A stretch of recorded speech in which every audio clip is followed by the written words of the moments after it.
Yo, it's the Bootleg Kev Show, man. We got a special guest in here. NBA legend, dancing legend now. Also a pretty solid MC. We got Iman Shumpert in the building, man. Welcome. What's going on, Bo? First of all, I congratulations on Dancing with the Stars. I assumed when you got on there, just knowing your background, knowing who your wife is, you had a pretty easy path to victory. I just assumed you were the betting favorite when I saw that you were a part of the cast. I was like, yo, there's like Iman's got to come with it because like your girl low key's one of the hardest dancers of all time. You know what I'm saying? Yeah. I mean, shit, I'll take it if that's what you felt. But how like I wish it was smooth like that. What was that like? I mean, obviously, I didn't even know there was 30 seasons. I saw it was a 30th season. No. That's crazy.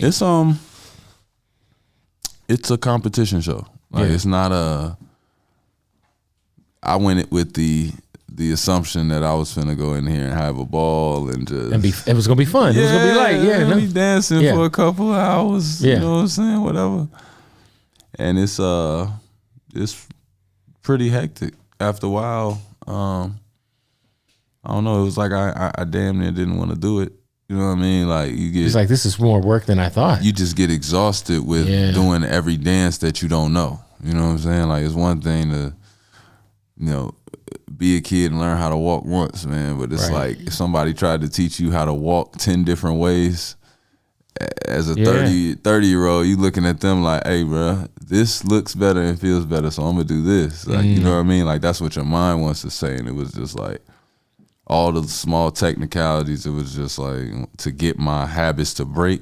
It was so difficult. I didn't think it was that difficult, and I'm lucky that Danny stayed in the practice. Right. Rehearsal space with me for as long as she did, because we did get a lot of practice in. But by the time we did get the trophy, though, it was worth it. So it was it was definitely worth it, man. Was it like a different type of challenge for you? Obviously, being an athlete, coming from, being one of the however many people are in the NBA. Was it 370 people in the NBA, something like that?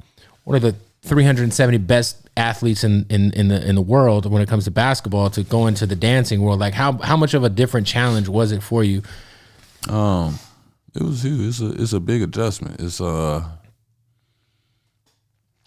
I say basketball is already kind of like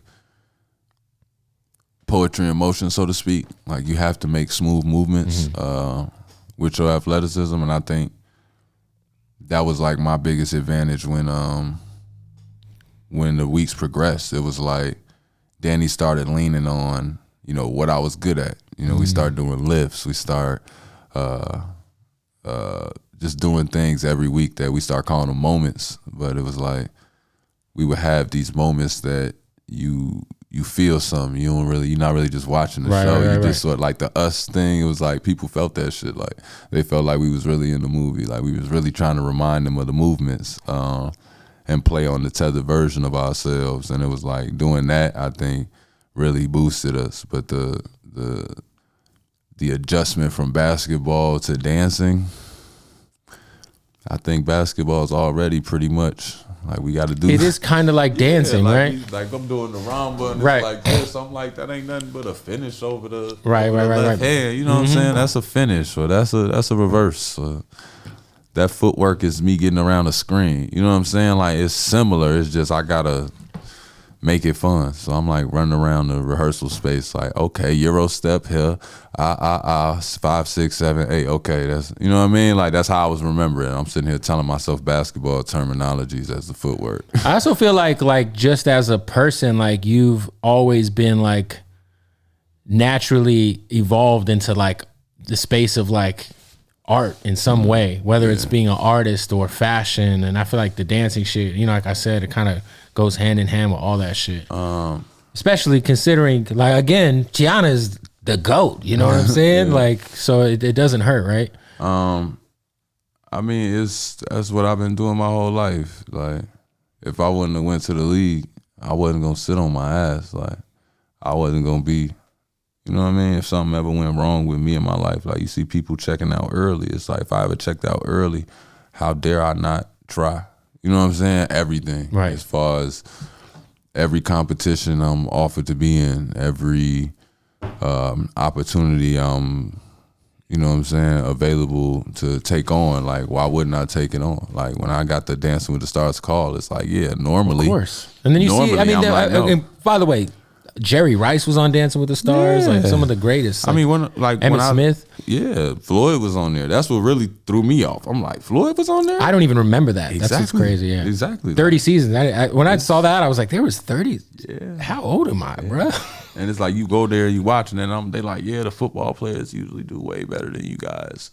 I'm just like. What other basketball players had participated in?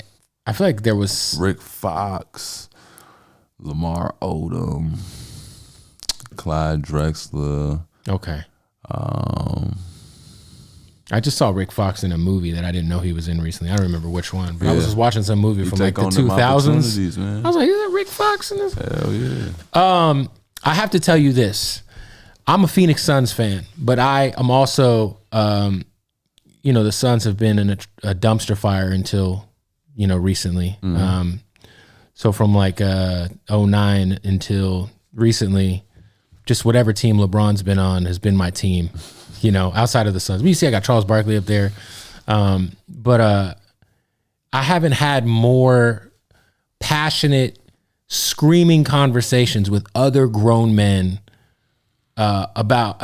I've had more of those arguments about your Cavaliers teams than anything else in my life. I'm talking, I've had screaming matches with grown men about the Cavaliers. Oh, it's serious business though. Oh, it's serious. Like I'm saying, like, obviously you got traded in 2015 in the middle of the season, right?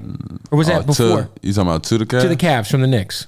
Was that the trade when you and JR came over? Yep, 2014, 2015. Yeah, that season, right? And so I just want to go over that time period, man. Now, that first year was one of the biggest what if years ever.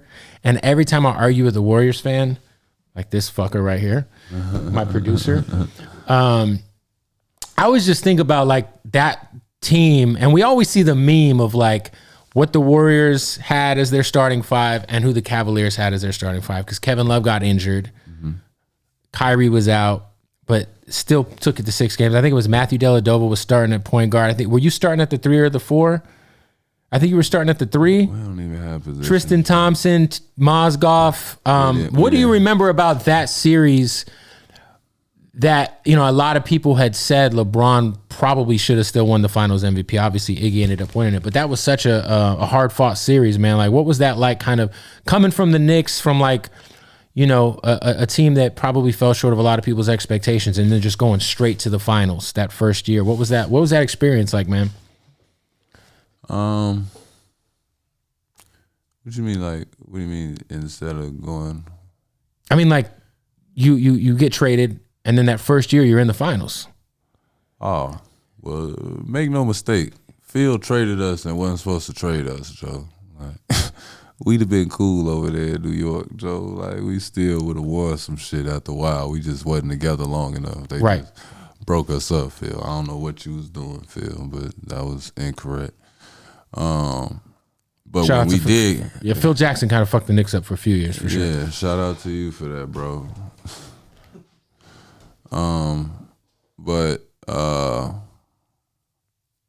when we got over there, like, it took us just a quick second to like be able to really like go to war with each other in practice. I feel like, right. Like, when we first got over there, we were still banged up. I was still coming off a shoulder injury. I dislocated my shoulder. I hadn't been playing. So when we got traded, just JR was playing, but he was like nursing something as well. Like, we was just coming over. Everything was just sort of random. I don't think he like did much his first game. And then once we got into them practices, we had some special practices, that team. Like, I don't know, like when we first showed up, like before I started practicing, I just remember coming in practice and being like, bro, this is too smooth. Like, y'all have no beef. Like, there's no hectic, there's nothing. Like, there's nothing to push y'all at all.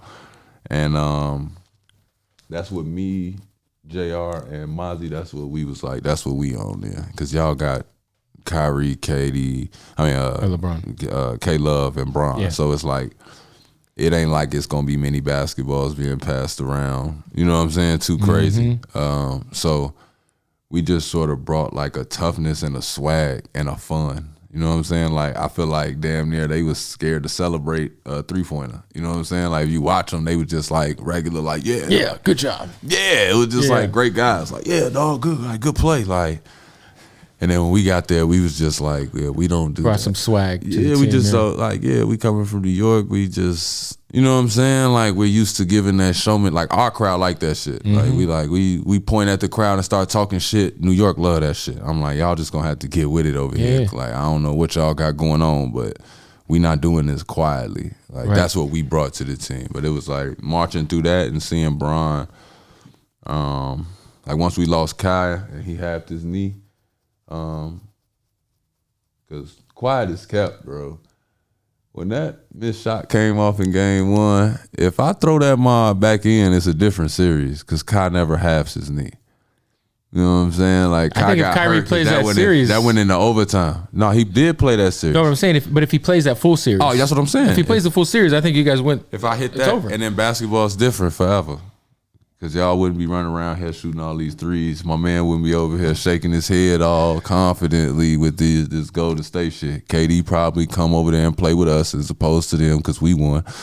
You know what I'm saying? See what he did there? You see what I did there, man? KD would have been like, they won over there. I'm finna go over here and shake with them. Me and Bron finna play together and y'all finna be mad. But that would have ruined basketball too, so I can't. Either way, it ruined basketball. No, he didn't. It wasn't KD. It was Bron first going to Miami. Bron knows he ruined basketball. Okay, let me ask you this: do you think that was? I always look at the Bron first. ruined basketball. He thought he was making it better. I get it. So you think LeBron ruined it for everything? He ruined the disrespect. Me personally, I love the NBA for the loyalty that I thought was there. He basically knocked the fourth wall down. Like, man, the owners ain't shit. They bullshitting. We doing what we want. Great business move for sure. But when you think about it outside looking in, like, I got people tweeting me right now. They like literally talking about owners and trades. It's like, bro, y'all not supposed to be talking about none of this. Actually, y'all really supposed to be going super crazy. If you're a businessman and you sitting outside looking in, you like, damn, the fans are supposed to be worried about the games. They supposed to be talking shit like they used to be. We used to just sit there and talk shit. Like, of course. I don't care. You're not finna. I was a Bulls fan. You're not allowed to talk shit about Jud Buechler. Shout out to Jud Buechler, also a great volleyball player. No one knows that. Like, you're not allowed to talk shit about Jason Caffey. None of my guys. Jason Caffey. Or what was the other guy's name? Randy Brown. Shout out Randy Brown. You know Listen, what I'm saying? Like, I went to school with his son. Randy Brown, shout out to him. We could go down the random Bill Wennington. But I'm not playing about the Bulls. And it's like, I feel like now, because everybody's teaming up and shit, like, you'll hear people like, no, yeah, man, but they suck over there. You know what I'm saying? Or he needs to go over here. He needs to get traded. I'll be listening to this shit like, bro, I'm like, do y'all realize the players that y'all just willing to just, if they don't win this year, like, y'all, he get traded there and he can't win this year and now y'all just done? I'm like, bro, these two playing styles is gonna take at least 3 years to figure each other out before y'all even got a shot. Y'all big and y'all small gonna have to play together for a little while. It's become like an arms race though, right? It's like very much like it gotta happen fast. It has to happen immediately. Or else it's like everybody's on the hot seat. Yeah, everybody's tweaking and it'd be like, bro, they lost 3 games. Like, bro, chill out. It's 82 games. Somebody lose 3. They start caring about what the man wearing. Is he coming? Like, it's just all type of frantic. And I feel like all the franticness happened when Bron went to Miami. That's when everything became so critical. Man. I guess I agree with you in that aspect that things changed as far as people. Oh, no, I'm not talking about the development of the game. If you watch people, how they scoring today. I just mean like the way the fans perceive the game. Yeah, they look at it like it don't mean much. Because I always look at the first super team from that era being when Ray Allen and KG went to the Celtics and won that first year. But that's not LeBron James. That's still not LeBron James or Dwayne Wade for that matter. Like, y'all got to do that. Because that was even like kind of end of KG, peak KG, but kind of towards the end. No, for sure. You know, peak D Wade, peak LeBron, peak Chris Bosh. I mean, I guess I get it, but no, you don't get it. Nobody gets it. I hear what you're saying. I think that it changed. I think when LeBron went to the Heat, it definitely changed. He wasn't supposed to do that. The way fans looked at the way they really start looking at it like it just don't mean nothing. Like loyalty means nothing. So when you talked about the Knicks earlier, and how Phil, because he ruined it. Well, Phil was as great of a coach as he was probably one of the worst basketball people. But it's because basketball is in this hot seat mode. So if we not winning and he on the hot seat, he thinking, oh, I got to shift it and I got to do this. And it's like, Goofy, no, you wasn't. You ain't like our ball. Because you got drafted in 2011. Which was a crazy draft. That was Kyrie, Kawhi. A lot of players were in that draft. Jimmy Butler. Kemba. Wasn't Kemba in that Morris draft? Twins, Kemba. Yeah, the Morris twins. Alec Burks. Burks is a great player. Vucevic was in that draft? Vucevic. Who else was in that? That was a hell of a draft. Jimmer Fredette. Jimmer. Shout out to Jimmer, man. He should have, but no, when you go to the Knicks, Melo's there. You got a great young nucleus, yourself, J.R. Smith. We just took too long. It took too long to win, man. Amari had signed in 2010. So by the time you got there, because Amari that first year with the Knicks really had like a MVP type season. But then I think after that, the injuries kind of caught up to him. But do you think that that's what happened with the Knicks? Like, had you guys stuck around and gelled a little bit longer? Like, I felt like after we went to the second round and lost to Indy, which we shouldn't have lost that, I felt like I'll keep my comments to myself on that. Well, that's the Paul George, Roy Hibbert, Lance Stevenson team. Yeah. Keep my comments to myself. Oh, keep it. We should have won. We should have won. Okay. Wait, how many games? How many games did that series go? 6. 6. Okay. Should have won.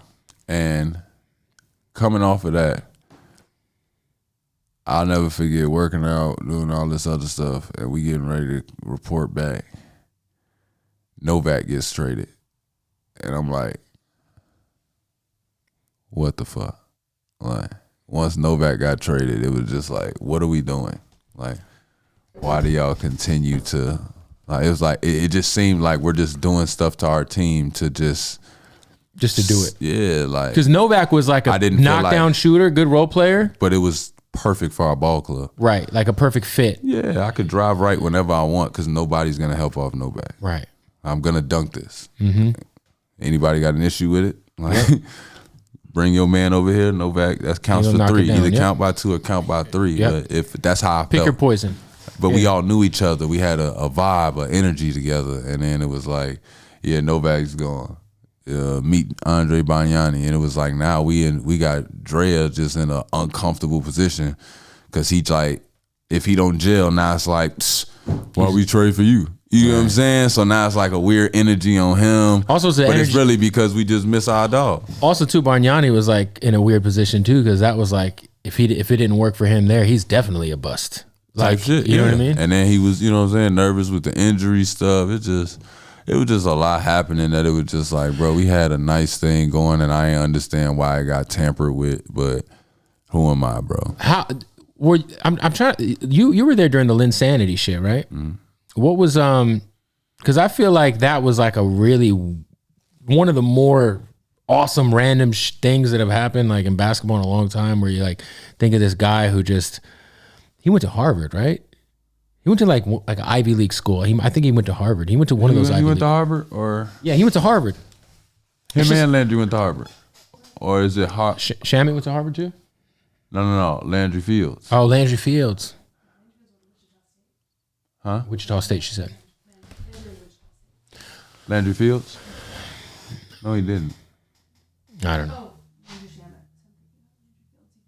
Yeah, Landry Fields went to. But obviously Melo's out when the Linsanity thing, you know, gets crazy. He comes back. Was there like a weird dynamic within the team when Melo came back? Like with the Linsanity shit just kind of starting to tail off? What do you mean, was it a weird what? Because obviously when that started, like Melo was out with an injury, right? Yeah, pulled his groin though. It was like a week. It was a week. Okay. I just remember that like if you watch the sports shows, but that's what I'm saying about the sports shows. Like, you got the media now doing all that. It's like, bro, I guess that's what I'm asking. Was there a weird energy when Melo came back, or was it? Melo was happy as hell, and he was super happy that he like, bro, I could finally rest. Y'all winning. Melo wasn't even healthy when he first came because it was a lockout year. So it's like when Melo got hurt, it was like he putting this on his back, stat in and out the lineup. Melo really got us on his back playing 40 minutes in November.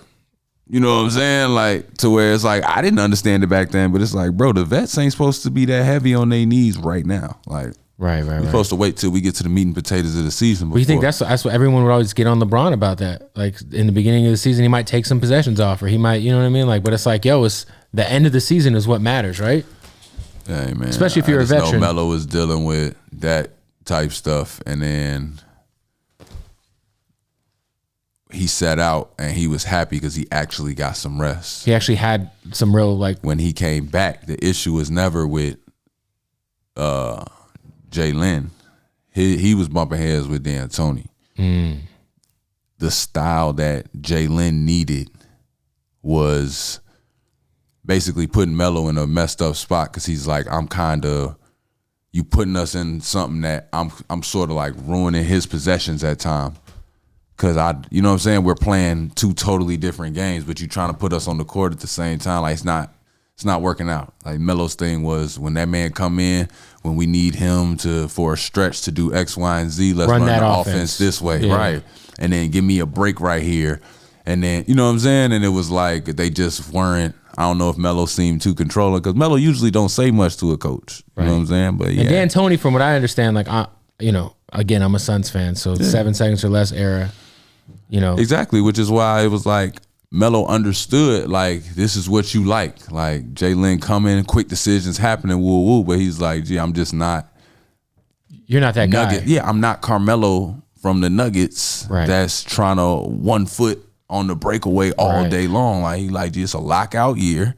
You know what I'm saying? Let me pick my spots, get in my rhythm, so that when we do enter the playoffs, I'm ready to go. Like, he like, I got to be in my bag. And he like, we're not playing at this tempo during the playoffs. You know what I'm saying? Like, that's how he felt.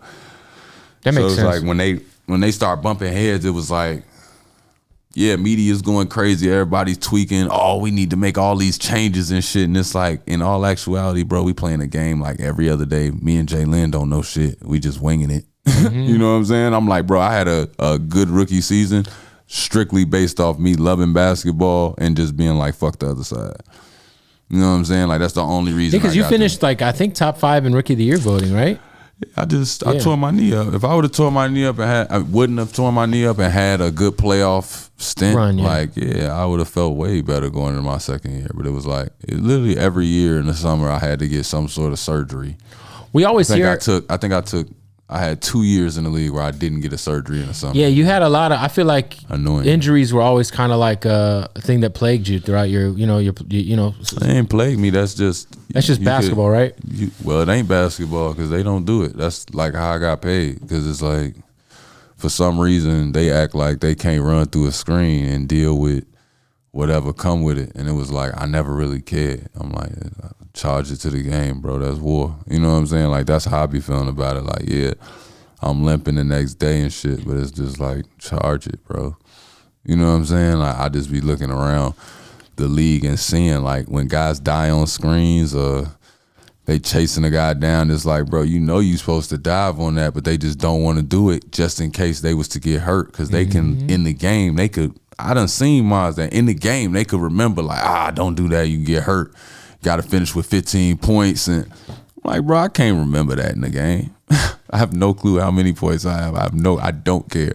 Like, the ball laying there, I'm not trying to, I'm diving on it. And I'd love for us to run into each other. So you're saying that's like a conscious thing that players will, it's a lot of will players recognize, hey, look, we don't go after these kind of balls because it can fuck up the bag if I get injured. I've had guys tell me, Iman, stop doing that.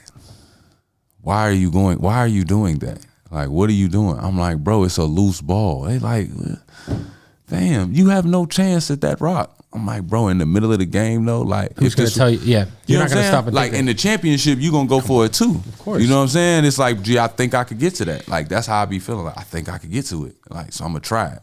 You know what I'm saying? I'm a fuck it. And I think a lot of times, like, yeah, I would get hurt and they'll literally be like, bro, just sit your ass down. Like, you ain't even have to do that. Like, you ran through that screen, now you sitting out for 2 games. Right.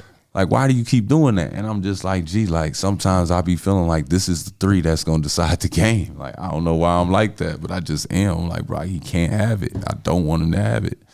Or it'd be some shit where it's like when I messed my wrist up, we was literally just getting ready for the season and I'm dunking too hard, but it's like, bro, I want it bad. Like, I want it real bad. I don't have that presence of mind to be like, oh, lay this up because you could mess your wrist up on the rim. It's like, bro, I done dunked this a million times as hard as I could and never messed up my wrist. Today I messed up my wrist. Like, that's crazy, man. Yeah, it's little stuff like that, but you got to charge it to the game, man. Life ain't so bad. Well, I feel like you had a great career, though. I mean, obviously, I feel like when we look back at, at least my favorite memories in basketball the last decade, you're a part of those. I feel I'm part of a lot of history now. Yeah, man. Yeah, a lot of history. Whether they let me back in or not, I'm a part of a lot. What was there like any sort of serious like? I mean, obviously it's basketball, so I'm using the word hatred, sports hatred. But was there like what was like the disdain you guys had for the Warriors during those years? Oh yeah, we ain't fuck with them. I ain't like them. I'm a huge fan of all of them now, though. It's crazy. Even down to Draymond, like we had this thing. It's like you hate to play against Draymond, but like it's really hard not to like dude. Speak with his chest, say what he feel, passionate about the game. He come on the court not to like you. Like he's the kind of guy who you hate, but you would love if he was that. Yeah, if he on your team, dog, we gonna be the best of friends. But it's like he want to go to war. He don't want to play. Like he's one of the guys that's like running through screens, jumping at loose balls. He helping basketball. He doing what I like. Like he one of those guys. He's a blend guy, a glue guy. Like you need him around. You know what I'm saying? You need his voice around, his whatever. Like Clay, another guy. Keep his head down. He gonna shoot it. I loved playing against Clay because Clay is one of the only people, like, I done got in my battles with Kyle Korver, JJ Redick, all of them push off, get mad, I'm all over them, roughing them up, talking shit to them. You know what I'm saying? Klay Thompson does not complain to refs. Like, he's not going to do ref, look at him, man, you take Klay Thompson, you hold to him, that man goes chop your wrist down so fast. And I was like, bro, I love this young light-skinned brother, man. This dude don't care, man. He willing to fight me. Like, that's how I felt about Klay. I'm like, Klay is willing to fight me, bro, just to get off this screen. He doesn't care. He looked dead at the ref and pushed me off, like, hands to my neck, push. I'm gonna fall back like this. They done called an offensive foul, and Klay just ran down the court like he didn't give a fuck. Like, and I was like, dog, I love these dudes. I just hate them for now. Like, I hate them. Yeah, it felt like because you got to keep seeing them, and it just felt like a serious I mean, I feel like probably the most serious basketball beef that we've seen since the 90s. It's two different styles. Yeah, and we all knew like. Whoever wins the most of this little war we got going on, whoever wins the most chips, basketball is headed in that style.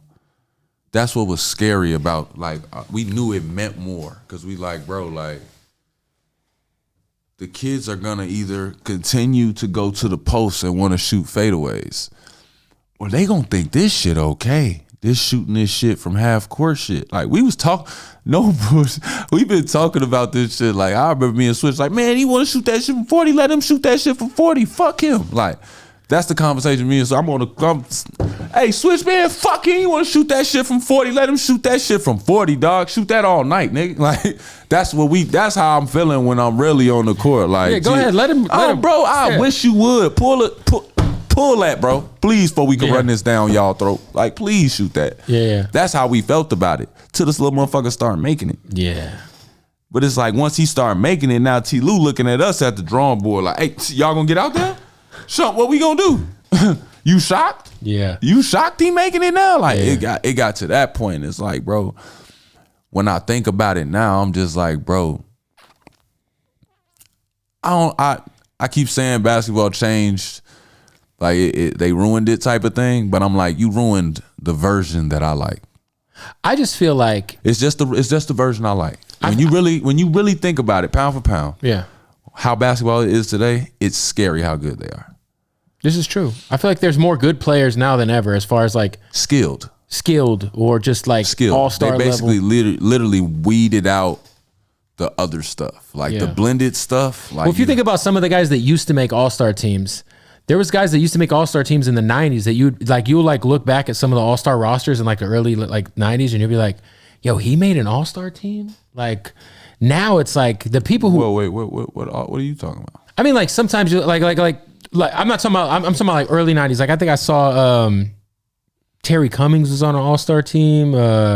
There's just players that you think like now you can make an all-star team out of like the top 15 guys that didn't make the all-star team. And I feel like, oh, I see what you're saying. You understand what I'm saying? Copy. Like now it's like the guys who aren't making all-star teams would have been like, can beat the all. You can put a team together. Yeah, it's like insane. Like basketball has changed from like it's not so much that chessboard anymore. It's checkers. It's not Greg Popovich anymore. No, it's not chess. It's checkers. It's checkers. It's king me. It is. This is the most. It's the arms race. It's kings me. Yeah. Like, but it's the reason why I say that is because there's literally no thought involved. Like Damian Lillard is gonna come down here full speed and jump and just shoot. He's gonna shoot a 40-footer. If you step up, that means he's going to the basket, all the way to the basket. Yeah. But this is not a foot race immediately. If he can't get it, it's to CJ, and it's the same thing. Right, immediate action. Like I think that like if you go look at older games, you go watch the game in the 80s, they sprint the ball up the sideline.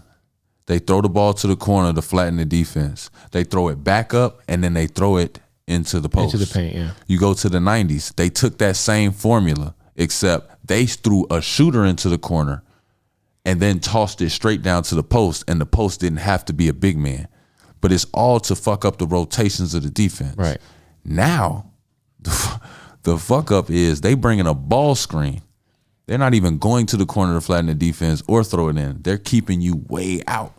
So it's like when the game changing dynamic like that, when you're watching this shit, I don't know how other people process it, but like I done had to sit there and like watch, I got to play whoever the best player is. So I get a lot of this watching how they coming down and being like, bro, their point of attack. Literally. Yeah, you were kind of the guy who defended the best player on the other team. I got to deal with that. Right? That was what you... So I'm looking at every scheme like, I'm like, bro, I've literally made it to, like, you got to think, my first year in the league, I had to guard all those in-game possessions. So I'm used to, at the end of the game, I'm about to have to go to the post and deal with so much contact and drops and backdoors and shit that I got to deal with in this mode. And it was like, also, when you got drafted, that wasn't the best, like, you were probably the best defensive, like, at least one of the best defensive players on that Knicks team. Like, not. No, don't lie to yourself. I was the best defensive player. I mean, listen, I don't want to disrespect your other teammates. No, you could do it. They weren't great on. I mean, you could do it if you want to. Ain't nobody. At the end of the game, when it go down, you had to pick up a lot of slack. Is what I'm saying. I mean, I had to pick up slack. It's one of them moves. Like when you get to the NBA, you start realizing these grown ass men. This ain't. Oh man, Melo doesn't know how to guard people. Nah, fam. Iman, you guard him. I'm finna score 40. Yeah. This grown man shit. This is JR literally will come out there and be like, Tape, Rook, handle that. I'm not chasing him. I don't care what the plays are, the assignments, and I don't care. You tired? Rook, guard him. I'm tired. I don't feel like guarding him. That's what JR say. And then like, all right, cool. That was my job. Like, what? You tired? What? Stat died on the screen, and I had to guard the 4-man. That's when they first realized I started doing the strip. He would die on a lot. Yeah, he would die on a lot of screens. But that's when they realized. As a Suns fan, one of the more frustrating guys to love is. But that's why Amari Stoudemire is on my t-shirt right now. Bro, that's why I come in. That's what I'm saying, bro. That's why they like playing with me though, because it was like how he didn't average more rebounds. It was just the most frustrating shit ever as a fan. What? Oh, you talking with the Suns? Yeah, I'm like, bro, you should have had 12 a game. You got to miss 8, 9. Y'all wasn't missing much. Yeah. So he ain't got no offensive rebounds, all defensive rebounds. Let me ask you about this. It's crazy, dog. People really don't be thinking it through. Like, think about it. Stat would have had 15 to 20 rebounds a game, but Steve Nash had them winning and scoring that bitch. That ball was going offensively, the Suns. Defensively, yeah, he gonna corral some rebounds. Yeah. Offensively, ain't no tapping it back in, nothing. It's water on the other side. Wait, hold on. Time to stop the interview because we got to talk about our good folks at Odd Socks. Man, listen, if you go to oddsocksofficial.com, that's ODDSOX official.com, use the keyword, it's a fucking promo code. Use the fucking promo code, Bootleg Kev. All right, at checkout, you'll save 20% off. They got, man, look at these SpongeBob joints. Man, the Ninja Turtle boys, you know what I'm saying? How about the Naruto guys? And then they got the new Odd Socks basics that are just like, they're just so fly, man. The tie-dye joints. They just, listen, man. Whatever you need, they got it. How about some half-baked boys? You know what I'm saying? Listen, the most comfortable socks, the most affordable socks, the best socks in the world, Odd Socks. So go to oddsocksofficial.com. Use that keyword. It's not a keyword. It's a fucking promo code. Fuck. Bootleg Kev at checkout. Save 20% off, man. Shout out to our family at Odd Socks. If you support us, go support them. How, was it like always, you know, I feel like Kyrie cooked Steph in the most important moments in those series. Did you guys look at him as like yo, this is a target. We got to get Kyrie switched on to Steph. Like, was Kyrie like always like? It wasn't a secret. It wasn't a secret. Because I remember when Kyrie got like that last shot that in 2016, like when Kyrie had Steph switched onto him, he had that look in his eyes like, this is. We was talking so much shit. Those was one of that time that we had for that was I can't remember what game it was. Kai came off a screen and Steph didn't even try. And Kai, I believe he rescreened it because it was like a dummy screen. Mm-hmm. And he rescreened it, which Steph's supposed to immediately fight to switch back. Mm-hmm. And I'll never forget Steph going with the roller. Like he made it his business that he was not guarding Kai. And we all kind of like looked around like, you know what I'm saying? Like, what scheme is that? What are they doing? So Bron never lets you off the hook. If he sees something, he gonna exploit it. I want to say we did the same play the next time. They switched again, and then Bron called the next time out and basically told T. Lue all bets off. He has to guard him. He don't want to guard him. Well, by the end of that game, you could watch Steph on the screen like it was. I have never seen that. Like he didn't want no part of it. I have never seen. He that wanted no smoke. Yeah, he didn't draw the line until like game 6. Game 6, he drew the line. He was like, "Y'all not finna keep doing this." He started like slapping the floor type shit. Like, nah, fuck that. Come on. Yeah. Like now y'all just disrespecting me. Like y'all not finna pick on me like I'm a little kid. But for a second though, it was like.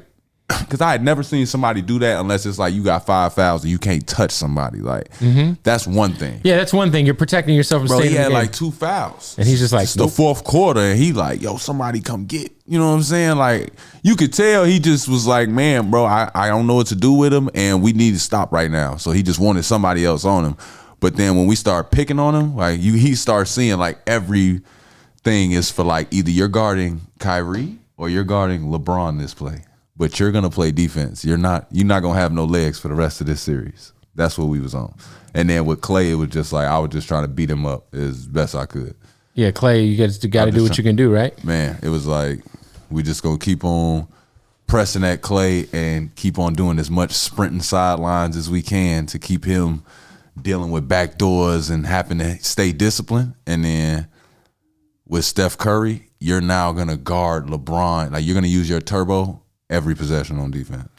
What do you think is the biggest misconception about LeBron James for someone who's been in the trenches with him?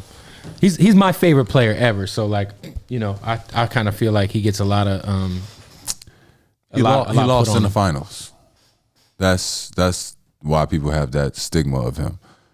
He is undeniably, like when you on paper, this is the best athlete I don't think we've seen a better one that can speak in public, be great with his family, give us a great, you know what I'm saying, like performance every night. I mean, he's never involved in no bullshit. He's not gonna get drunk the night before and have a terrible game or something. He's not finna give us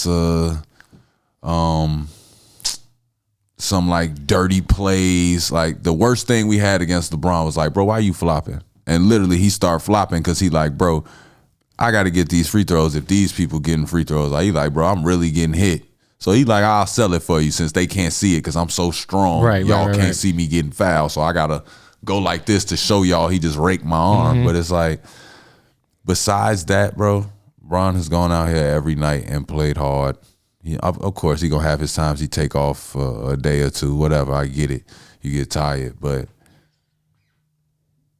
I don't know who's been more faithful to their just being disciplined to the game. Like,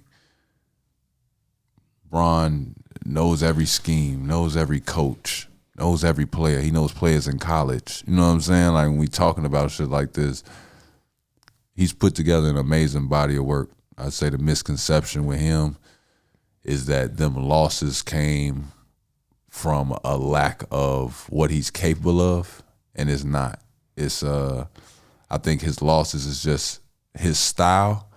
That's just how it goes because Bron plays it the right way. At the end of the game, when Mike says, I don't give a fuck what happens, I'm shooting this shot, Bron says, I'm going to get to this spot and shoot. But if I get here and any one of them is flinching off of their man, I'm beaming it to that man. And he'll be... And to be fair, I mean, look, Mike also... John Paxton and Steve Kerr, and you know, there was times where he did the same thing. So, okay. I thought he was going to say he was like, you know, Mike did that. No, I'm saying that there was times where he also, you know, at the end of very important games, found the open man. Talking about Steve Kerr, John Paxson, you know those. But I think I think of the luck of the draw too. Like if you just think of like what LeBron had to go through all those years, because I always hear people say, well, the East was like a cakewalk, right? Like, and I disagree. As far as, you know, your guys' path to the finals those years. It was just, we was a juggernaut team. So it's like, yeah, it looked like the East was like that because we was running through it. But the East wasn't easy to run. But I just think like just the Warriors before the Warriors became the lit team. Nobody cared when I think like the Warriors had to go get Kevin Durant to fuck with y'all. For sure. Period. Because well, no, they didn't have to. They didn't have to because they needed it to feel superior. Yes. And to me that is like, yo, like you know, I think the 2016 ring is probably the hardest ring I've ever seen won. Yeah. It's probably the most meaningful championship, at least in my lifetime. Y'all here. I'm being honest. Y'all here. I mean, you guys beat the 73-9 Warriors. And no one ever even gives like that regular season didn't mean shit because they didn't win the ring. This is true. And I almost feel like the two rings after that, like what did you want? Like, I mean, that was 4 All-Stars starting on the other side of that. I mean, but you gotta remember, at one point, people were saying Steph was gonna be out the league. Like he had bad ankles. I remember when it went early on, yeah. They was talking shit about this man. When he was winning all this shit, he was MVP. That man was on a $40 million contract, bro. It's crazy. They was done with him. And this is the shit that be like, this is why I got over them all playing together. Because I'm like, bro, no bullshit. I remember when they used to talk shit about Steph Curry and Klay Thompson. Well, those guys, the core group, they all drafted, which is the one thing I can never take away from the Warriors. That's what I'm saying. So it's hard to say they got 4 All-Stars. It's just the KD shit, man. They was just whooping ass, like, and became all-star. Like Draymond Green was one of them guys that people, quote unquote, say isn't an all-star, but It's like, bro, he mean that much to them. Like, we knew in Game 5 when that man didn't play, we saw how different they was. I'm like, bro, no, it wasn't Game 5, Game 6. If he plays Game 6, do you guys think you still win the ring? It'd be tough. They're a different ball club when they with him. There was like. It was like, no bullshit. It was like coming up to the park and beating up on some kids and they big brother just ain't there right now. That's what it felt like. It felt like we just came up to the park and bust y'all ass, and y'all big homie wasn't here. And we beat y'all ass. Like, we just beat y'all ass. Y'all ain't do shit about it. Now y'all calling dude, and he got to come back up to the park for this next game. I fucking hated the Warriors, bro. Yeah, you don't understand. That's how it was, the disdain for the Warriors that I have. And then when we won Game 6, like, you saw the like concern in their face. They was like, man, we do not want to go back to Golden State dealing with these people, because now they was just looking like they was just defeated, and now they look like bloodthirsty for a win. Like, they kind of felt the energy.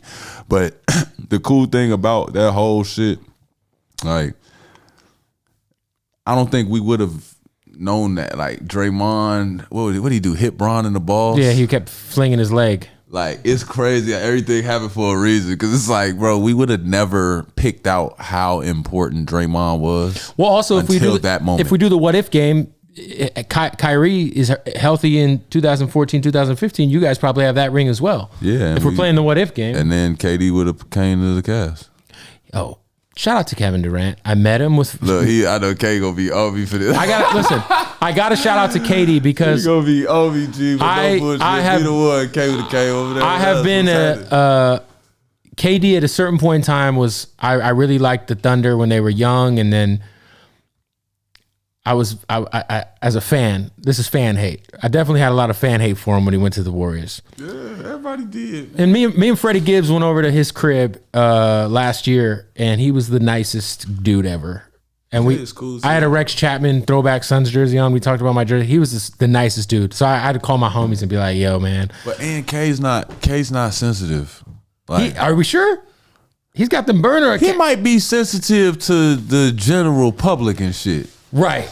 You know what I'm saying? I ain't got nothing to do with that. I'm not General Pop. You feel me? I'm not Gen Pop. I ain't got nothing to do with that. Like, if you want to be awkward over Twitter and you got Finsta, I just found out what Finsta is, Joe. I thought it was a different app. I don't know what that is. What is that? It's you having a fake Instagram. It's what KD has. It's a burner account. Burner account, but it's on Instagram. I didn't know that. But it's like a whole world of people that got this shit. My bad. I'm thinking that it's a whole different app. Yeah, this is like a real society. A lot of people have Finstas. Like, it's a real secret society that, you know what I mean, whatever. But it's like, if you do that, whatever. I mean, when I'm around K though, like, K not. Well, like I said, I met him. I kicked it with him at his crib. He's a super nice dude, but he's a open dude. Like, you can say true. Well, we can have a basketball conversation and we'd be like, "Hey man, fuck you." Like, and he's also like, yeah, me and him had like great. Like I feel like I had conversation with him, like, and he was super open to talking shit about hoops. He'll put his guard down, just be a person. It's when you cast him into what he got to be and all this other. That's when all of us get uncomfortable. Well, I just think of the Thunder being up 3-1 against the Warriors in the Western Conference Finals. He's going to join them after he lost. Why? I don't get it. It just hurt my soul. Now you guys are. I feel like a gang. The Cavaliers were like, you guys, for the most part, the crew was together through that whole time, right? Obviously, certain pieces coming and going. But when you guys got the news that KD was joining the Warriors, what was that group chat like? This nigga. That's how it was, bro. It was just like, because you're gonna have to see them in the finals. I'm like, for what? That's how we all looking like, huh? Then we like, well, what Russ got to say about it? That's what we all. What Russ finna say about this shit? This shit is crazy. But you know what was wild? That lasted all up until like half the season. Once we had already saw them one time, it was like, all right, bro, you made your decision. Like, you got to stay over there. Hey, let's beat them. Like, now it's like, bump that. I'm glad he over there. Let's deal with this. Like, what year did you get traded from the Cavs? Was it 2018, 2019? I don't know, bro. Was it from the Cavs? You went to the Kings. Y'all gonna have to Google that shit. Was it you went from the Cavs? It must have been 18. What trade was that a part of? I don't even know, bro. They were just trying to get me out of there, kid. At that point, you had to get me up out of there. I had to go. It wasn't, you know what I'm saying? Like, it was at some point, it wasn't gonna work out with all of us. It just wasn't enough basketballs. Because you got to think, we done won. Now we going into the next transition year. I was already in their ear like, hey, bro, it's time for me to get the ball back in my hands. Like, you know what I mean? I'm 25. Right. Like, I don't know. You know what I mean? Like, we got our ring and shit. I'm like, it's time to groom me back into my point guard shit. Like, I played y'all game. I ran around, did the 3-and-D shit. I was never a 3-and-D guy. It's like, I played point guard. But you were a two-way player like a motherfucker, man. I feel it. I'm a basketball player. Everybody in the league should be a two-way player like a motherfucker. You see what I'm saying? That should be standard. But it's not, which is weird. Yeah. But they was trying to hype me up. Like, you're a 3-and-D guy. Like, you can guard people. Everybody should be able to do that. That's pride. That ain't, you know what I'm saying? Like, that's being a grown-up. I don't know what to fucking tell you. Like, yeah, it's not Steph Curry over here. Yeah, I'll play defense for free, bro. Like, I don't really care. Like, whatever. Like, it's just part of the game. But I felt like it's time for Iman to go back to playing point guard. And when I became that, and I became bullheaded in that, it was like, he got to get out of here. Well, because you were at a certain point in time, you were truly don't remember what I got traded for. I was going to say, at a certain point in time, you were running point for the Cavs like a bit here and there. Yeah, here and there. Yeah, but I remember that. That was the issue. It was like, bro, it can't be a tease me type of thing. I'm like, Kyrie liked to shoot that mog anyway. I don't know why y'all forcing him to play point. Did you see the Kyrie thing festering? Because the most surprising thing to me was when he asked to leave. Did you see that coming at all? Not really. But I've like, we all men. Like, I think people read into it a little too hard sometimes. Like, as a man, how you wake up today ain't gonna be the same as tomorrow. You know what I'm saying? It's like, it's stuff that he dealing with, talking directly to ownership that, you know, a little past our pay grade if you're not the guy on the team. Right. You know what I mean? So it's like, all the stuff that was happening behind the scenes, we didn't know. Kyrie had been there longer than anybody. You know what I'm saying? That's a deeper rooted conversation for him. Like, it didn't really, I didn't see it coming. It wasn't a shock though. Right. I'll say it that way. That's fair. I knew Kyrie wanted some things to change just based upon him being him and being there that long. And it's hard to do that when we don't know who Batman is. Kyrie's like, y'all going back and forth with when I'm Batman, and I don't like it. That's fair. You know what I'm saying? And that's what was tough. It's just like, you got so many people here. It's like, even when JR has these moments, where it's just one like, of the best heat check players ever. Yeah, but it's like, you got the moments, you got to have the moments where it's like, hey, bro, I get it. I played with Melo. I played, you know what I'm saying? Like, I get it. Also, and when I was like the young guy that shoots the wild shots, and y'all want to talk about my shot selection and shit. But he like, at some point, it's end of the game. That's a 10-year vet. Throw that bitch in there and let him play with his back to the basket. Right. Like, at some point, we got to activate him to see if he turns into what he's supposed to. But that's the issue. Like, they don't do that. They'll just leave you in that role, and you got to play it for 20 years. You know what I'm saying? Like, that's where players become unhappy, where they're like, I'm sitting here, like, when you watch your favorite players, you like, I watch the development of them. Like, you watch a guy come into the league, and then he can't do this or he can't do that, and they put this, and then it's like, now year 5, they like, all right, let's see what he is. You know what I'm saying? Let's really go for this title. And it's like, you look at it now, and it's like, can he do it right now? What can you do for us right now? If they don't have it, trade him. That's some real shit. Talk about you. You know what's crazy is I remember the first time I saw you rapping, I knew you were like making music, but I saw that cypher was Los and Travis Thompson, and I forget who else was a part of that cypher. Cash.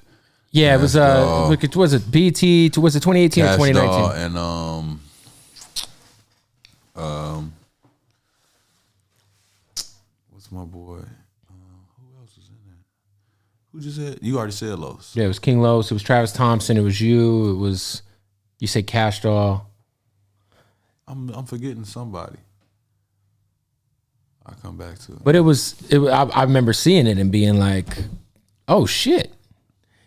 You always got mistake for designer. But you're a better rapper than designer. Oh man. But like you actually, like, obviously this is not something that you just picked up, you know, because you were bored. Like, this is something you have been doing for a long time. Like, kind of take us back. How long have you been making music, or at least playing with the thought of like rapping or writing rhymes or just developing that? Writing rhymes probably since like 6th grade. Making music and developing what that wasn't till my freshman year of high school that I started recording. My homie, and I wasn't even like going to a studio. My homie had the something at the crib. Yeah, he had the new Mac computer, and with that new Mac computer, they had that built-in mic. Learned how to GarageBand. Yep. Throw the headphones in, and then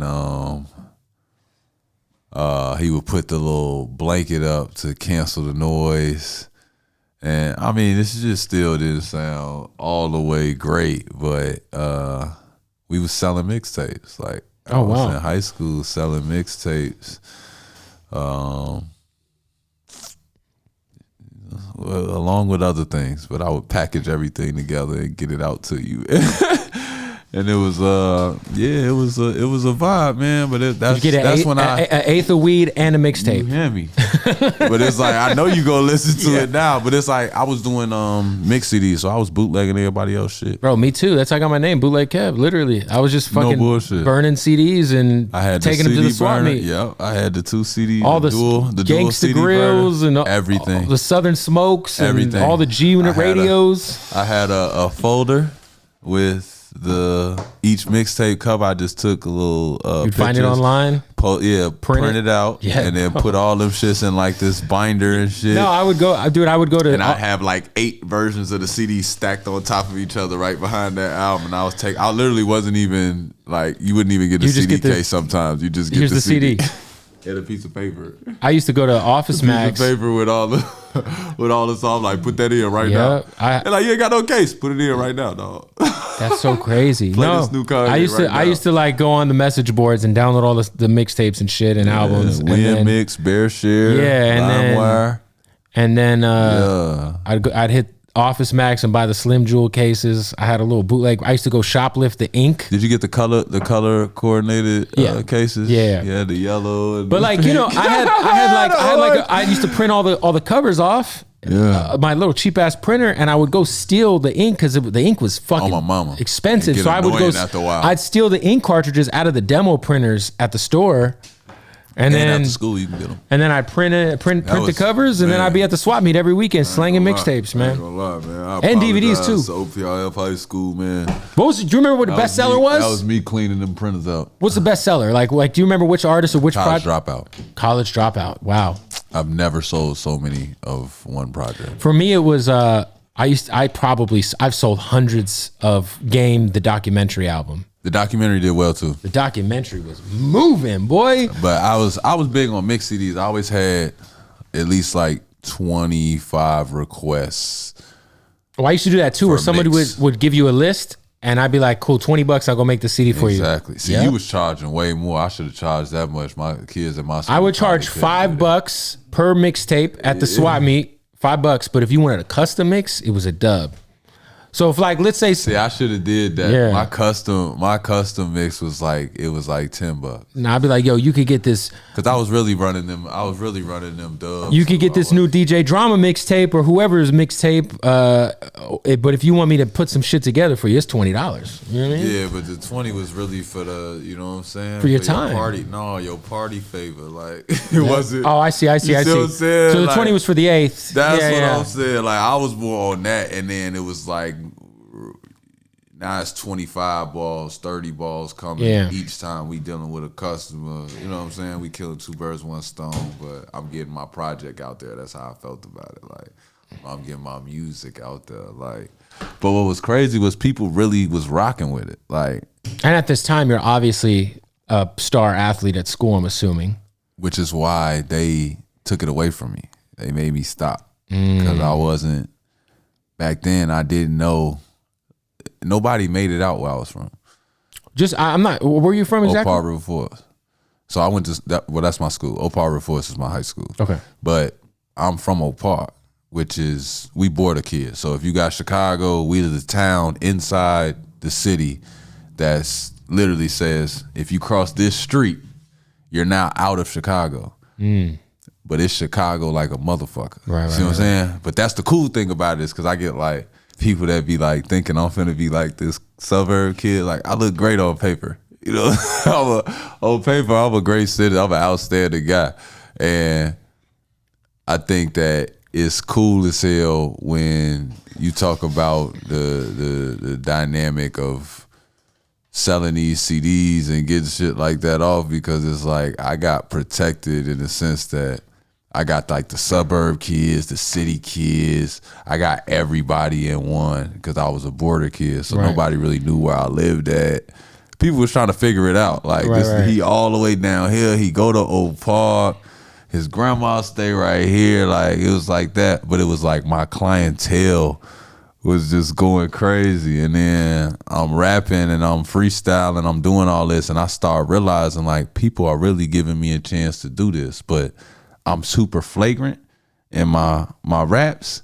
You were saying some wild shit. Oh yeah, but I'm talking about stuff you're doing. Yeah, I'm talking it like you're talking about the shit you're doing in the streets. I'm like, bro, I can't, you know what I mean? And they was like, my coach and them heard it, and they like, Iman, like. They might use this against you if you're getting recruited. Fair enough. Immediately, yeah. Like you have to stop. So I basically was like telling everybody like, yo, just please, like don't upload this shit. Yeah, like just try and keep it as low as possible. Like we just like doing like just what is that PR damage control? Right. Yeah. Shit, like that's what we try to do that. It was fire, Ashley. We try to do the damage. We try to do the damage control, but I was just saying, like, if you go back and listen to it, you'll be like, damn, like he really thought he wasn't going to the NBA on the low. The way he was talking on these raps, the way he talking, it's like the way he talking. It don't sound like dude ever played basketball in his life or give a fuck to play basketball. And it was like, after that, I had to sort of start tailoring shit. That's why if you go really listen to my earlier like stuff that I released when I played for the Knicks, like I listen to it now and I like cringe and get mad because I'm like, bro, none of these songs was like this.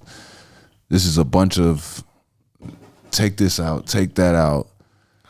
Can't say this, can't say that. So essentially, you like you would have to almost record a song and then comb through it afterwards and be like, you know what, I play for the Knicks, I can't say this. And then have a record that I'm like, man, this shit this the one. And then I'm like, I can't do nothing with that one though, because you can't say this. And then it's like, I can't release it because I would have had to release it during this time, but we play tomorrow. And now everybody gonna think I'm not focused. And all, so it's just so much shit. If you drop music during the season, people are gonna look at you crazy. Yeah. Exactly. And then it was like, because I was able to stay on beat and everybody else, that it's like playing defense, right? Dude, listen, there's historically some of the worst rappers ever came out of the NBA. Real talk. But Jesus, it's like, because Ron Artest was horrible. God bless him. I went to a Ron Artest music video shoot with Mike Jones and like when I was like in high school, and it was rough. True Warrior.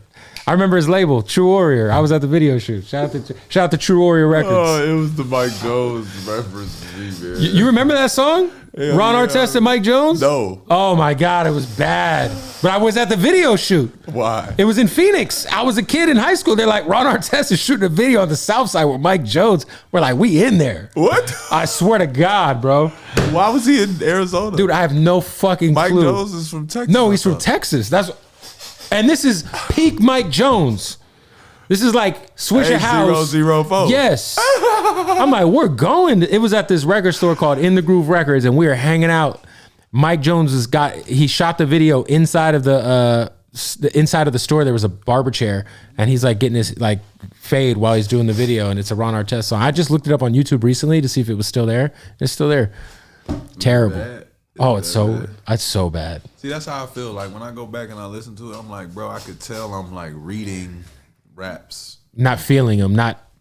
You know, that's the thing about music I is. Tell my homies ain't in the studio with me right now. Like I could tell what these songs are, and it's like I get it.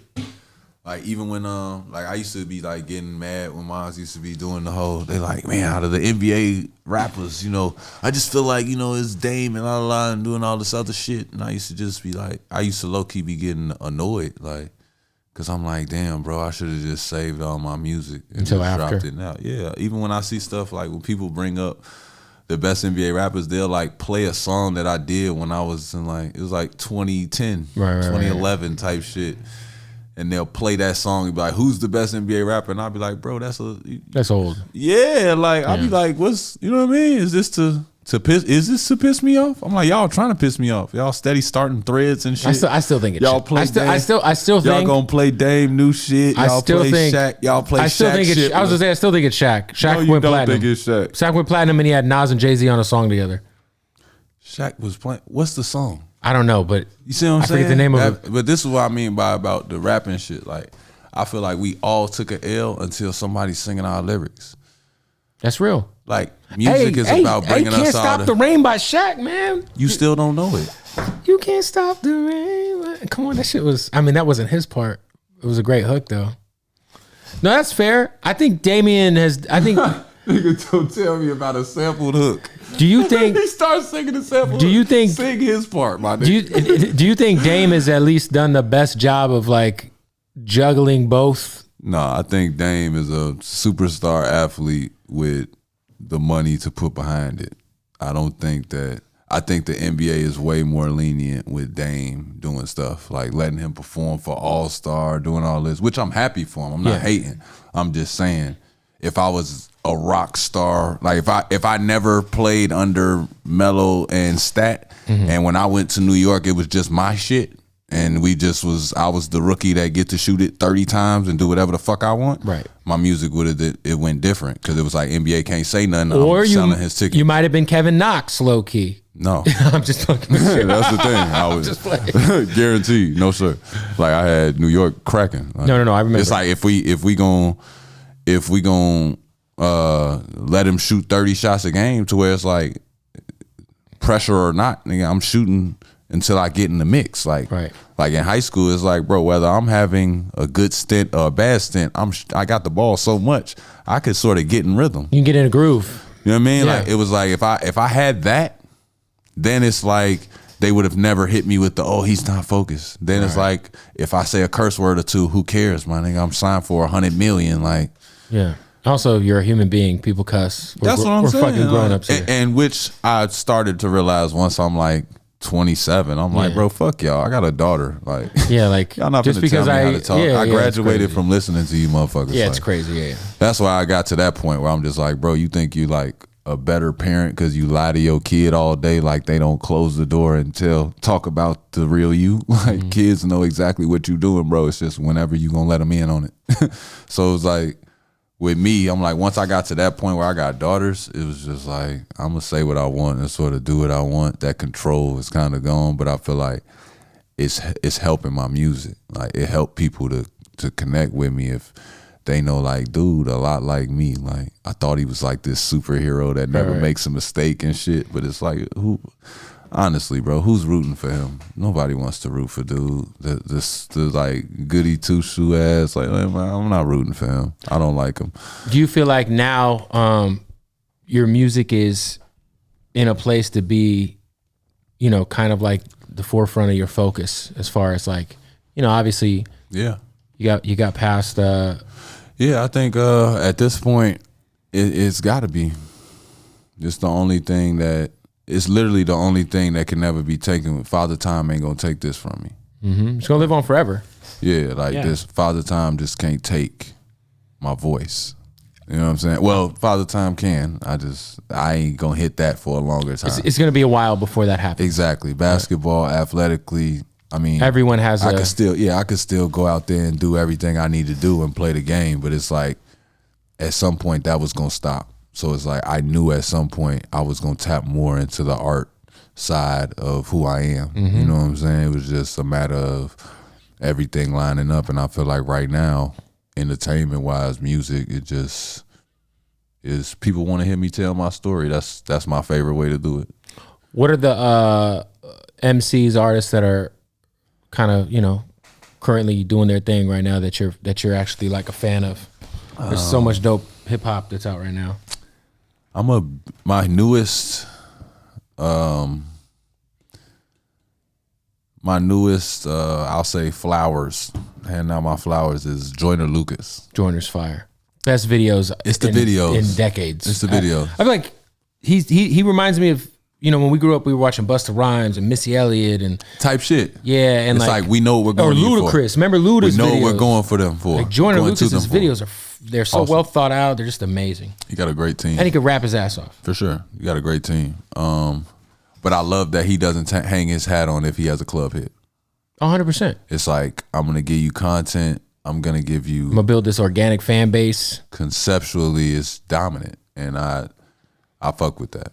Him, Dirk is just, he's gotten to a point that I truly feel like everything he says is just Chicago. Like if I want to go home, I'm putting on Dirk. You know what I'm saying? I'm putting on Herb. Because just they've gotten to the point where I no longer feel like they rap. They just sort of talking for us. Like I don't know how to explain it. It's just like everything they say, it sound like they in a chicken spot with me. It don't sound like they rapping trying to make a hit song. It's like, gee, whatever they say is law right now. Outside of them, JID. JID's incredible. I'm a big JID fan. That's my boy too. Shout out to Dreamville. Now JID's quiet as kept, like technically one of the illest. Like he can. It's a lot to digest. Oh, it's a lot, man. He's technically just a Jedi. I mean, I'll never forget hearing that. Never been shit, never had shit, never knew shit, never out, never do shit. No, he's damn, crazy. But that nigga never gave two shits. Like his cadence is unbelievable. And then besides that, I'm a Lil Baby guy. Yeah, Lil Baby. It's crazy. Protect him at all costs. Lil Baby and Dirk's like that album cold as hell. Well, no, just the way that each of them have evolved in front of our eyes as artists, and just as like, I think of Dirk, like Dirk really didn't hit his stride until like 2-3 years ago, but he's been in the game for so long. As far as like people like looking at him as like one of them ones, I think it went from Dirk. At some point, Dirk kind of figured it out. Yeah, I want to say it was Signed to the Streets too. There was a certain point where you just were like, oh, Dirk figured this shit out. Because he had always been, doing his thing. He was on Def Jam forever. He was like doing his thing and he had the streets, and then he like started trying to like figure out the mass.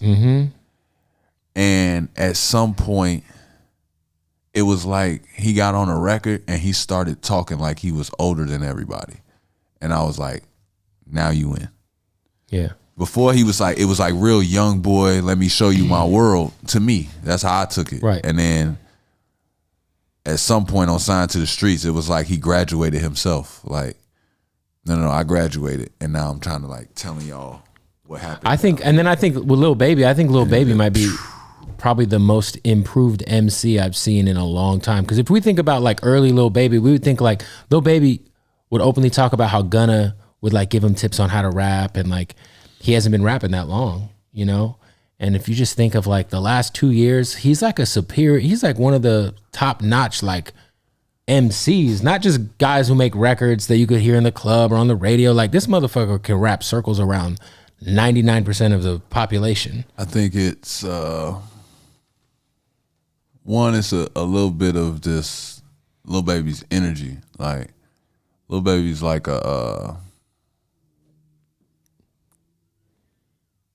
well, I can't think of like, I don't watch, you watch like cartoons and shit? Yeah, I've watched cartoons. Cartoon that was somebody that like takes in energy and shit. Oh shit! And then they have like a big power up. I was finna say Dragon Ball Z. Mega Man? Mega Man, that's a video game. Video game? But it's like Lil Baby reminds me of that. Like he took everyone's powers that he was around and then just it's type not even that. It's the energy of what he's dealing with. Yeah. So it's like with Lil Baby, you know how people like get to this point where it's like you hot, you just drop these 2 songs, like let's chill, let's work these records and do this. Right. And it's like Lil Baby has this gift that is just like, nah, it's relentless. Let's go again. It's like, no, here's another project. Here's a collab project. It's like even on his features, it's like it sounds like when Khaled like keep going. Like I'm like, Khaled dog, record. it's the energy, like how he just gonna keep. Bro, that Khaled record. I'd be like this the whole time in the car. My wife be like, bro, oh my God, y'all finna play this Lil Baby, this boy finna lose his mind. Like that song was that's what they be over. That song's so crazy. But it's like, dog, he talking low. Like anybody that's finna talk it and say like, it's just like, I don't know. Like my shit is that I ain't got 100 mil yet. I can't chill yet. But don't get it misconstrued yet. I get real shit. Like he just put 42 Doug fell asleep in the studio and he filmed him. He's like, how do you fall asleep? He don't have 100 million. Real talk, bro. But it's like stuff like that. It's just the work ethic, the forefront of what he's saying. Watching him force capital onto his people. Yeah. Like he's forcing them to have to figure it out with money. Like I'm gonna bring in so much money. So much money has to come around every time I show up that y'all gotta make money. Y'all gotta figure it out. And I love that energy. Like anybody that could push that. Like I used to go to Meek for that energy. You know what I'm saying? Like not to say Meek fell off or some shit. It's just every couple of years. The energy's different around Meek, yeah. Every couple of years. But I mean, Meek's getting older. Well, I was gonna say that happens. Yeah. Meek bossing up to like I said, they graduate themselves. It's different sorts of life. Meek has been around for 10 years now. I mean, you know. But that's what Meek was when I first. Dream Chasers 2. Man, he's showing up with a hoodie, 100 niggas, and they rapping, and the energy is just like, you know what I'm saying? Like I feel like that's what Lil Baby is, but Lil Baby's like the Meek energy that Meek had with the hoodies, but it's like everybody got on chains. Everybody got on watches. Everybody, and they all behind him like with this energy that's just like, I've never seen an energy like that in a studio. Like, you know what I'm saying? Like I've been around a lot of artists like him, and another person that impressed me in the studio was Young Thug. I've never seen two people work like that.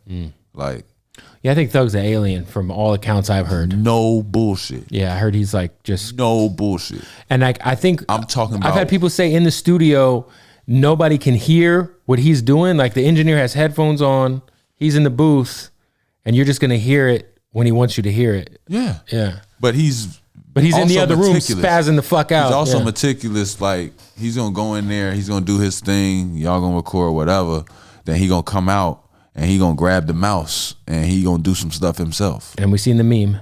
Like it's, oh yeah, people think it's a joke. Yeah, jerks in the background. It's like one of the greatest memes ever. Like people be thinking that's like for fun. Like it's like, no, him. He knows exactly what he's doing. He really in control. He really trying to do something right now. Like, and it was crazy because it was like before that, a lot of times when I go, you know, he does the high pitch stuff with the auto tune. A lot of times I couldn't understand some of the stuff he said, and I low-key had a knock against Thug for that. But being in there and seeing it, and then it's hearing, it's like he's like going for a certain pitch. This is not a he just went in there. Like, I thought he just went in there high, and it was just like, just like he didn't really care that much. Was thought behind it. No, he's really like, nah, if I get you to that frequency, and I say it like that, you'll never forget what I said. Because it's so unique, it's so left, it's so random that it sticks out. It's a sore thumb. And it doesn't seem beautiful all the time at first. But it's like over and over, it might be the only thing you remember from the song. Yeah, I think too, people like anytime someone is so different and so unique. Hey man, Young Thug made Dropping Jewels. That's one of the coldest.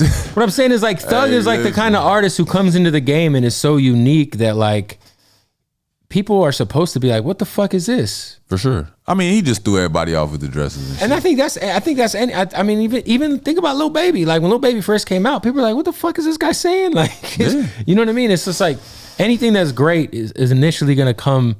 You got to get used to anything new. You know what I mean? Like if everyone was just feeding you the status quo all day, everyone would still sound like fucking Run DMC. You know what I mean? For sure. So he said shout out to them. Shout out to Run DMC.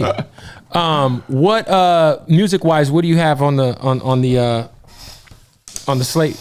Right now, we just dropped Outside. So Outside was one of them records that happened. Should have been came out, but I just started doing too much. I took on the Dancing with the Stars shit. We had filmed that show, like the timing. Yeah, definitely won. But I dropped Outside. I got the video coming next. We shot the video in Chicago. Fire. It was nuts. Yeah, we probably came out 100 strong. Went out and fucked the city up a little bit. Like it was a good time. But we're gonna drop that video, and I guess going into the new year, I mean, I gotta clear with Giant Storm to make sure. But I believe we dropping just to kick the year off. So This Car Ain't Stolen. That's what the album called. But it's my first album that I'm putting out. Everything else has been like EPs. Because you put an EP out. Yeah. Little stuff. But that's literally just to remind people that I still rap. This car isn't stolen. So I'm assuming that's something that's happened to you before. Being a millionaire who's African American, who's probably driving some of the nicest cars in the world. Yeah. That's you get pulled over. But it's like a dick hard moment though when you do it. Like you pulling me over and you want this car to be stolen so bad. But it's not. It's so clean. Yeah. It's so clean. You want this firearm to be off. You just want so much to be going wrong right now. But nothing's wrong. It's so fair and square. Yeah. I love that moment of looking at the cop like, what's up, bro? He's like, oh, you Iman? Yeah, that's me, bro. That's me. Yeah, I played with bro, all that same dumb shit. But you pulled me over for some bullshit. Skate. Yeah. Yeah, let me out. I gotta go. I really need to leave, sir. I do. Sir, can I have my ID back? My father's an insurance agent. I know my shit together. Give me my shit back so I can leave. Cause you ain't pulled me over for nothing. Right. But it's like playing on that. I've been slammed on the hood of cars. I've been patted down for no reason. I've had to deal with all the same similar things as everybody else, being an African-American man that stands over 6 feet. Right. I'm automatically a threat. Right. If you're a cop that's not way bigger than me, I would see myself as a threat too. You know what I'm saying? I'm not saying it's like it's a bad thing, but it's like I've had to deal with that. So for me, in life, I don't take things as, oh, this is unfair, I'm sad. Everything to me is competition. So it's like, okay, this is a game. This is now Monopoly. I win. That's what this album is. It's like, bro, y'all gave me shit. I was a border kid. Y'all didn't really, like the suburb kids said I was broke. The city kids said I was a suburb kid and I was soft. You know what I'm saying? Y'all said nobody go to the league from Oak Park. Like, I'm like, far as I'm concerned, I won this game Monopoly. Like, that's how I feel. Far as I'm concerned, I won.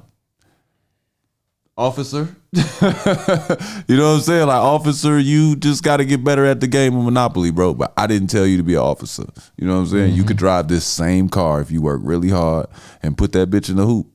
You know what I'm saying? If you put it in the hoop, I swear to God, you could be here too. You could do this too, bro. But you're like, probably 5'8" and 290 and that ain't got nothing to do with me. Because there's some people that's 5'8" in the parents. league. Yeah, that ain't got nothing to do with me. Not many people that are 5'8". You know. There's a couple guys. 5'8"? Yeah. It's a couple guys, man. I mean, but Isaiah's in the G League. Who else? Who else is 5'8"? I mean, I hate that G League. See, I hate that the G League made it possible for people to say that about Isaiah, dog. I know, because God bless him, he's in a bro. I cannot believe the violation that the G League will allow, bro. We can't do that. That man could hoop. Oh, for sure. That man was all-star people. MVP candidate. Dog gave us 50 after he got terrible news in the playoffs. His sister, yeah. He took a shot. Yeah. Just taking shots in the hip so that he could figure it out. I know. I was so mad when the Suns. And these people got this man begging to play basketball. Well, not begging, but you know what I'm saying? It is crazy. He should not be knocking on nobody's door like, yeah, man, I got more in the tank. Like, come on, bro. Like, that's obvious. The type of stuff that hurts. Do you still feel like I don't knock on doors? Do you still feel like you have some in the tank?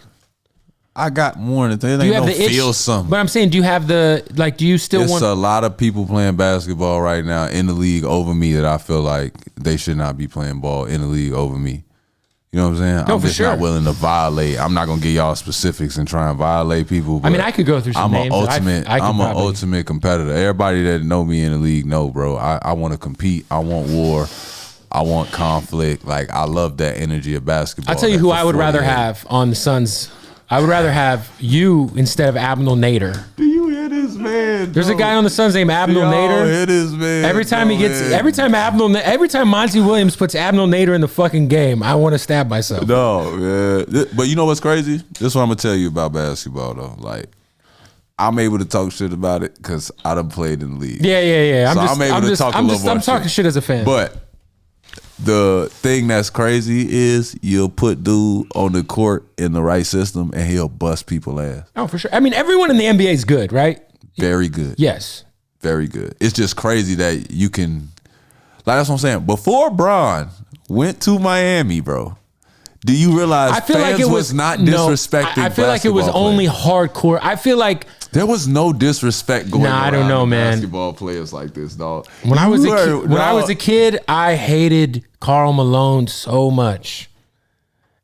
I would I hated him too. Him and John good. Stockton. I just thought John Stockton was the corniest short wearing. I'm like, look at this corny ass motherfucker. Like, but that was what made the basketball great, because like you got to come to Utah and guard these short motherfuckers that say, yeah, y'all have the swag. We gonna bust y'all ass when y'all get here. Yeah, no, I mean, that's I feel like hardcore basketball fans are always talking shit. Oh no, for sure. You got to. That's what make the game great, bro. Let me ask you this: do you guys pay attention to the Skip Baylesses of the world, the First Takes of the world, the Stephen A. Smiths of the world? They part of it. It annoys you, but I don't think we take it. We don't take it that.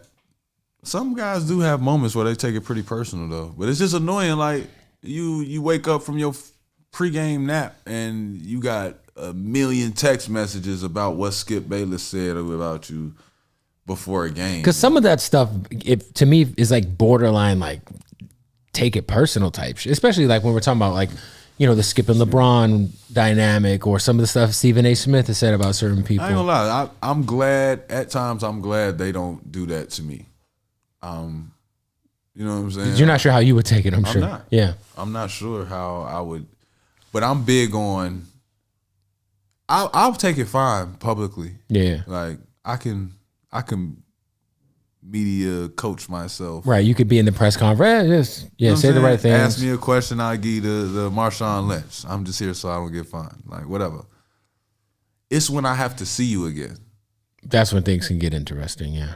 Like Stephen A. is you shooting around before the game, he come out there, hey, what's up, man? Just start talking to you. It's like, bro, if you ever went on national television and created a whirlwind with my life before a basketball game, and I didn't perform how I wanted in that basketball game, if you walked up to me before and said hi, I don't know what'll happen. Yeah. Just because I would react.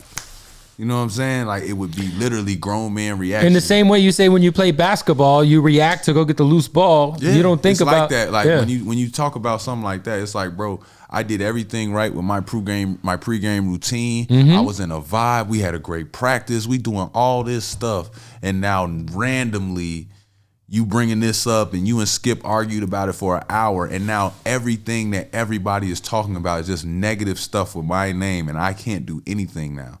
I can't go on Instagram if I wanted to look at something that was posted by my wife. I can't go on Instagram now because as soon as I open it, everybody's talking about what you and Skip was talking about. You know what I'm saying? So it's like if I had to deal with that dynamic every day, I probably would have an issue with it. I can only imagine. I'm glad I didn't. I had to, I think after a while everybody sort of realized, hey, bro, let's just leave dude out of it, man. He a little. Would you try to get a little off, man? Would you try to get back on a roster or do like the big three thing at all, or? I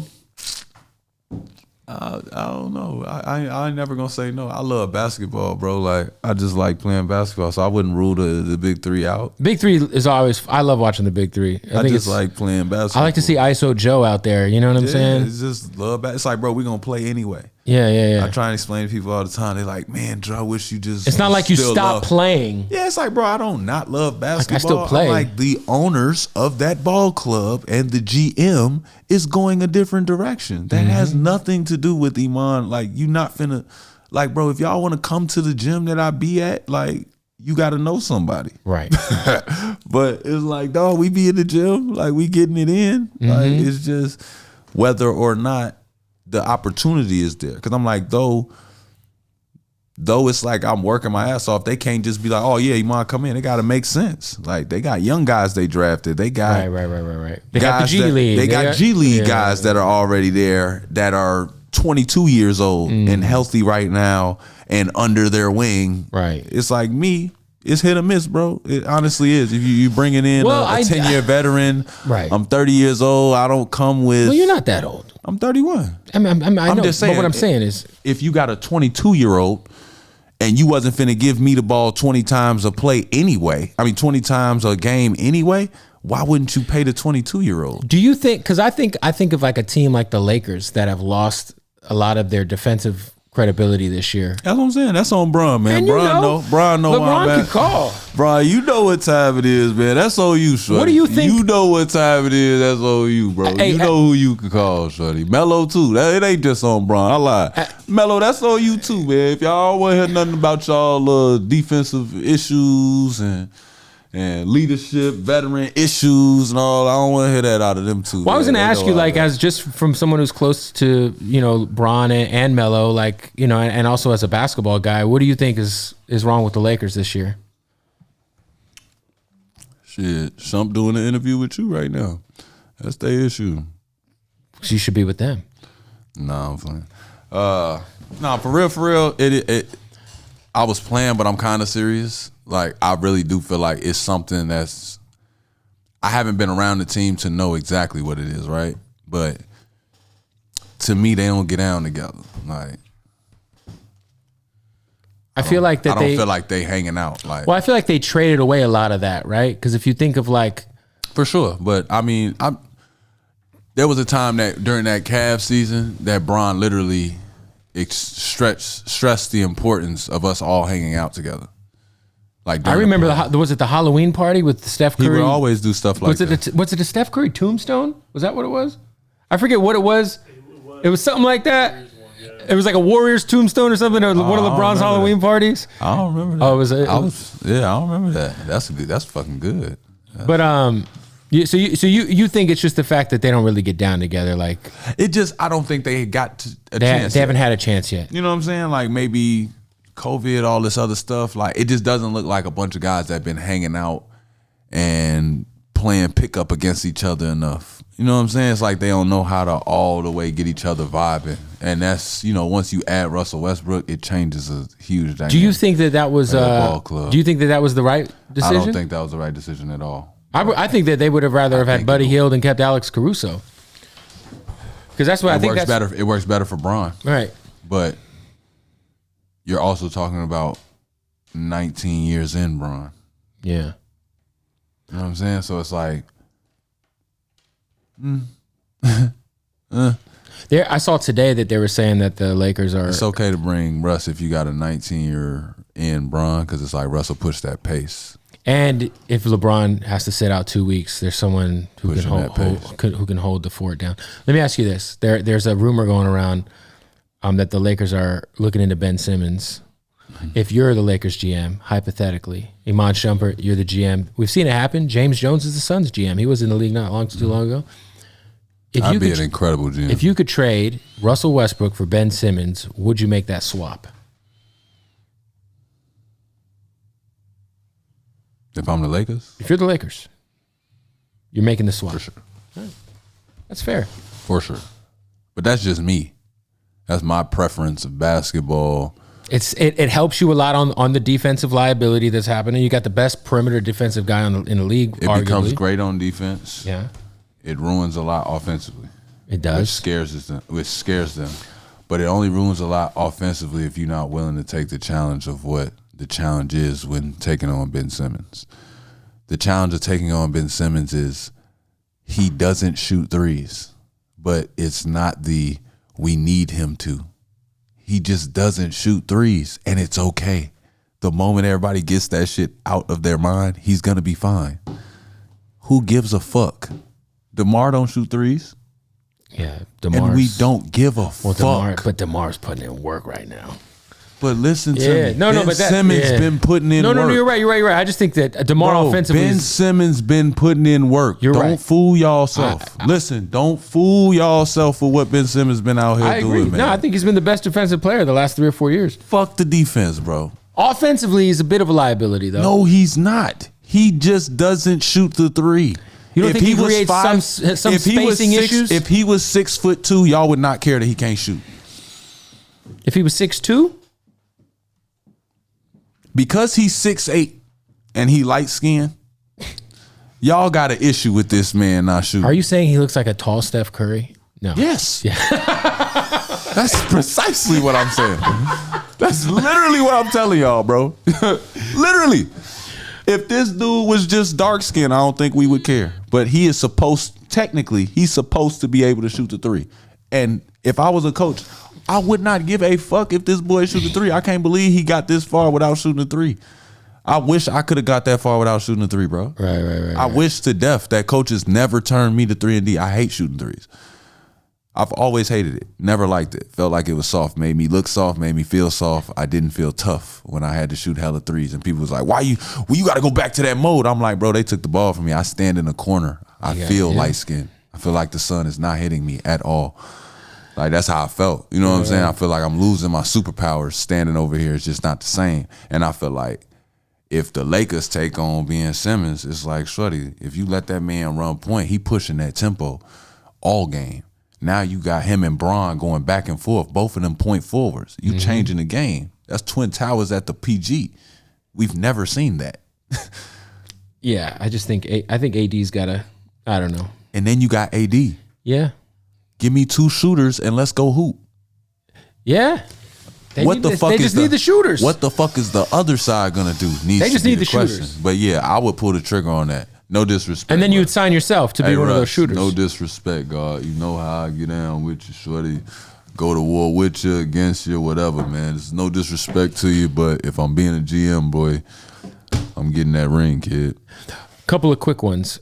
The most frustrating player you ever had to guard? James Harden.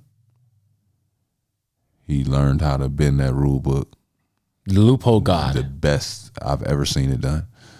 The best I've ever seen it done. He's like an old white man for taxes. He gonna get the most out of it. He's gonna get you the biggest return. You gonna think you have to spend $100,000 in taxes out the window. He's gonna get you back 50. Yeah, that's him right there.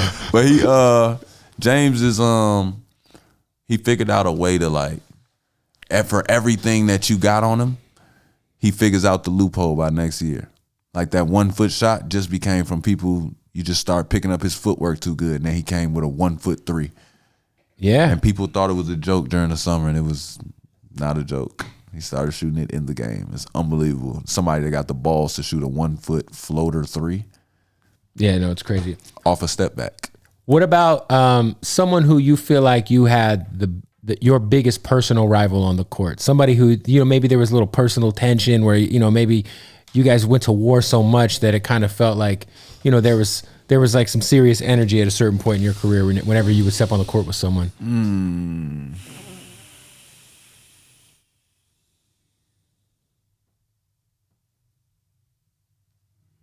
I ain't never really had nobody go like really bad blood with me.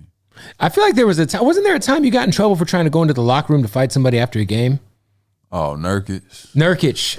Yeah, he was doing the NBA talk, and I wasn't trying to get the on the court tech, but it was just we ended up having a conversation afterwards. I believe I forgot who set it up for us, but I ended up talking to him about, I think, the next time we played or some shit. We squashed it. But it was I felt like some of the shit he was doing, and one of the things he said, it was like, bro, there's a slow-mo replay. Like, you realize my daughter, somebody on the street might really think this is how this go. Like, they might think they really finna get this off. And I'm letting you know, bro, we don't get that off. Like, I told him when I was coming to the locker room, I told him on the court, and I think everybody thought because we won, I just was like gonna let it go. And I took off and went through the back. And what's crazy is they made it a big thing. Like, I walked over there and people was like holding me back and all this other bullshit, and it wasn't, bro. Like, I knew how to get there through this.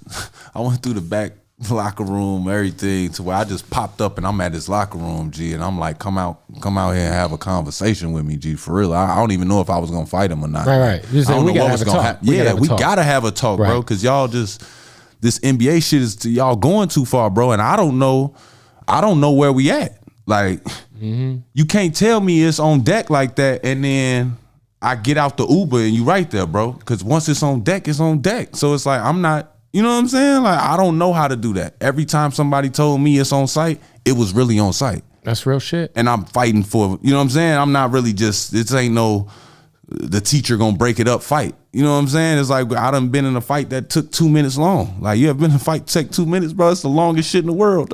2 minutes is a long fight. A long street fight. If you fighting for 20 seconds, it feels It feels extremely like an long. eternity, yeah. But 2 Usually minutes a fight and ain't nobody is helping. quick. Yeah, it's like if ain't nobody helping, ain't nobody here to break it up. 2 minutes is a very long fight. So that's what I'm thinking of. I'm thinking more like that. Yeah, like, bro, if we pop out in a club, what I'm supposed to just act like we cool now? Like after you say some shit like that, like you do some shit like that, like he was just like too. I don't know. It was too like whatever. Deal with it. I'm like, bro, ain't no deal with it. Like, ain't no. And then he's like saying a different language and threw a couple of American curse words at me. I'm shorty. I ain't going for that. I don't like it. So I ran back there. But I ain't never had nobody that I'm like looking for in the league. Like, right. I've never had nothing like that. I just think he just took it a little too far when he shouldered me. Who do you think is the most underrated player that you ever shared the court with in the NBA? Just someone who doesn't get enough love, enough flowers for how good they are or what they bring to the game.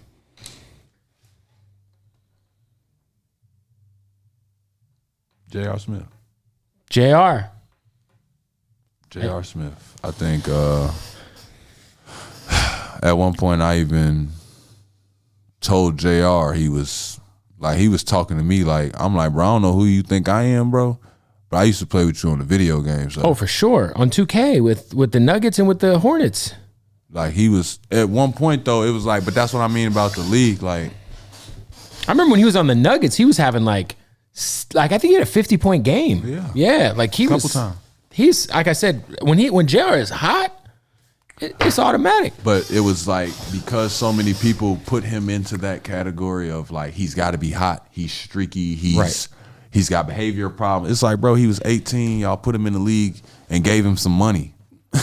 He gonna make like he had to grow up in front of everybody, in front of everyone's eyes. I'm like, bro, that sucks. And now y'all putting him in a weird role.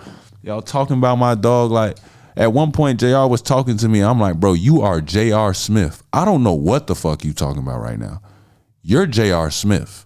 Don't forget that. Yeah, like I don't know what you on right now. I used to play video games with you, fam. Like not shoulder to shoulder, motherfucker. Like I'm going on the fantasy draft to make sure I got J.R. Smith on my roster. Right. Like you not gonna talk to me like that, bro. You gonna talk to me like you J.R. Smith. Yeah, I think you gonna teach me shit that J.R. Smith should be teaching me, and you gonna walk first. Like, you know what I'm saying? Like, that's how I felt about JR. Because it's like, bro, y'all, like, even when on that team, it was like, people didn't understand. I was still a 21-year-old that was like, I went from being at Georgia Tech, lockout hitting, I'm at Chicago. I'm in Chicago just kicking it. I got the homies.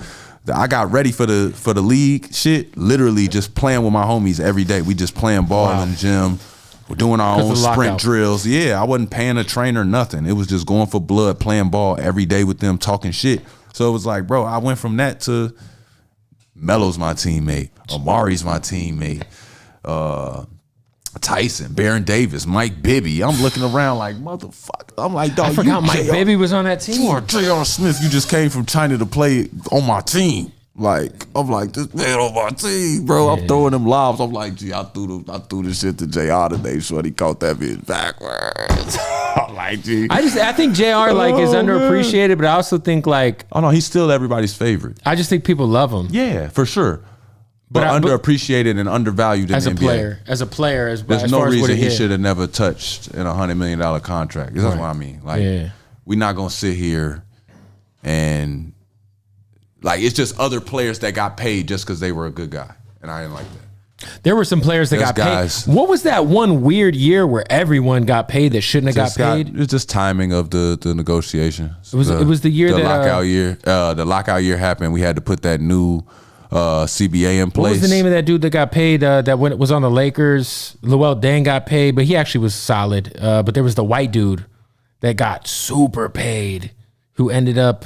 Was it Moz? It wasn't Mozgov. Timothy Mozgov? Was he it got Mozgov? 70. Yeah, it was Mozgov. Yeah. He didn't get super paid for no reason though. Mozzie was serving chips. Oh yeah, I mean, listen, use him. They didn't use him. He had a great finals. They didn't use him after that. Yeah. You know what I'm saying? So it did make him the next year. Probably did look like he wasn't shit. Yeah. No, but he had a great finals. If not used properly, everybody in the league looks like shit. Okay, what about this? Is there anything that you would say like your biggest regret about your career? Biggest regret.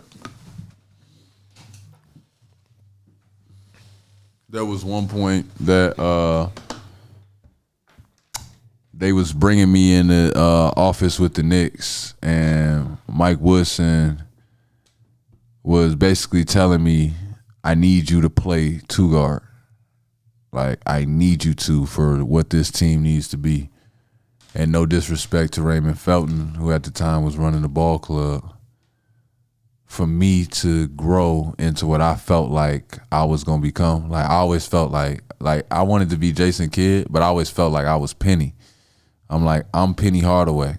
Like, I'm the big point guard that is going to do fuck shit that looks like a two guard at times, but I just don't want to play two guard.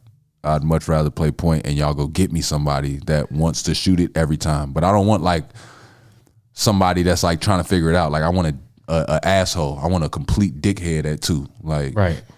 Like, people didn't understand why I loved Buddy Hield so much and why he played so well when I was there. Buddy Hield is what I'm talking about when I say a complete asshole, and not an asshole with how he takes direction or anything like that, but an asshole in the regard that I could look you in the eye, buddy, and say, do not shoot this shot. I don't care how open it is. Don't shoot this shot. When I throw it to him, if a motherfucker ain't in his face all over him, he's shooting it. He's shooting it. Yeah. Because no amount of pressure, no side bet, it ain't nothing that could go on in his mind that make him feel like he's about to miss this shot. He is completely invested in saying, I've never missed a shot in my life. And I love it, because you need a motherfucker like that. That's a superpower. To be able to shoot an air ball, shoot it off the glass, and then come down and shoot all net. Short memory, man. Unbelievable. Yeah. While everybody figure out what they gonna do and they see, why are you shooting that? Everybody got everything to say. You come down and get at, he's shooting 4 out of 4 every time I throw it to him. But it was like, I wanted that, and I wanted to be Penny.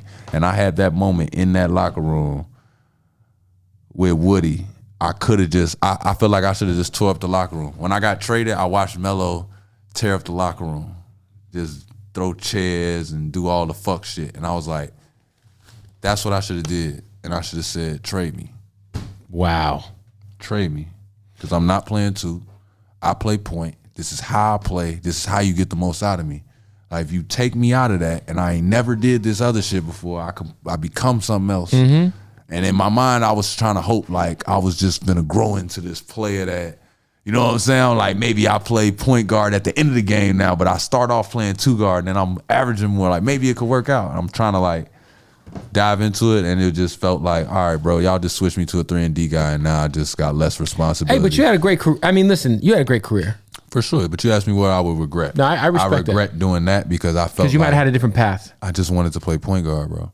Like, even though we won a championship, that's what I wanted to do. That's not how I wanted to do it. Last thing, Jordan or LeBron? Who's the GOAT? Jordan? Yeah. Okay. Like I said, man, bro, you my dog. You know this, though. Me and Bron been in arguments about this, though. Well, does he take that? Does he like? Is he conscientious about that shit? Bron laughs at that shit, bro. Because like I feel like he's in the conversation. Why the fuck does he? I mean, I feel like he is the conversation. He's getting compared to Michael Jordan, dog. We having real life arguments in barbershops about who's better between him and Mike. So let me ask you this: though, who he gonna get mad for? He don't get mad. Bron. That's what I'm saying about Bron. That's raw as fuck to me. Because me personally, I would be like, Mike got to play me one-on-one. Fuck all that. We streaming this shit. Right. Let's Because for real, I low-key think Mike's so competitive, bro. Mike could come out of retirement right now to play Bron and do one-on-one. Hell yeah. And take an L. Calm down. Maybe take a serious L. You ain't seen Mike Hoof in a while. I don't need to see it. Right now, LeBron versus Mike. Right now?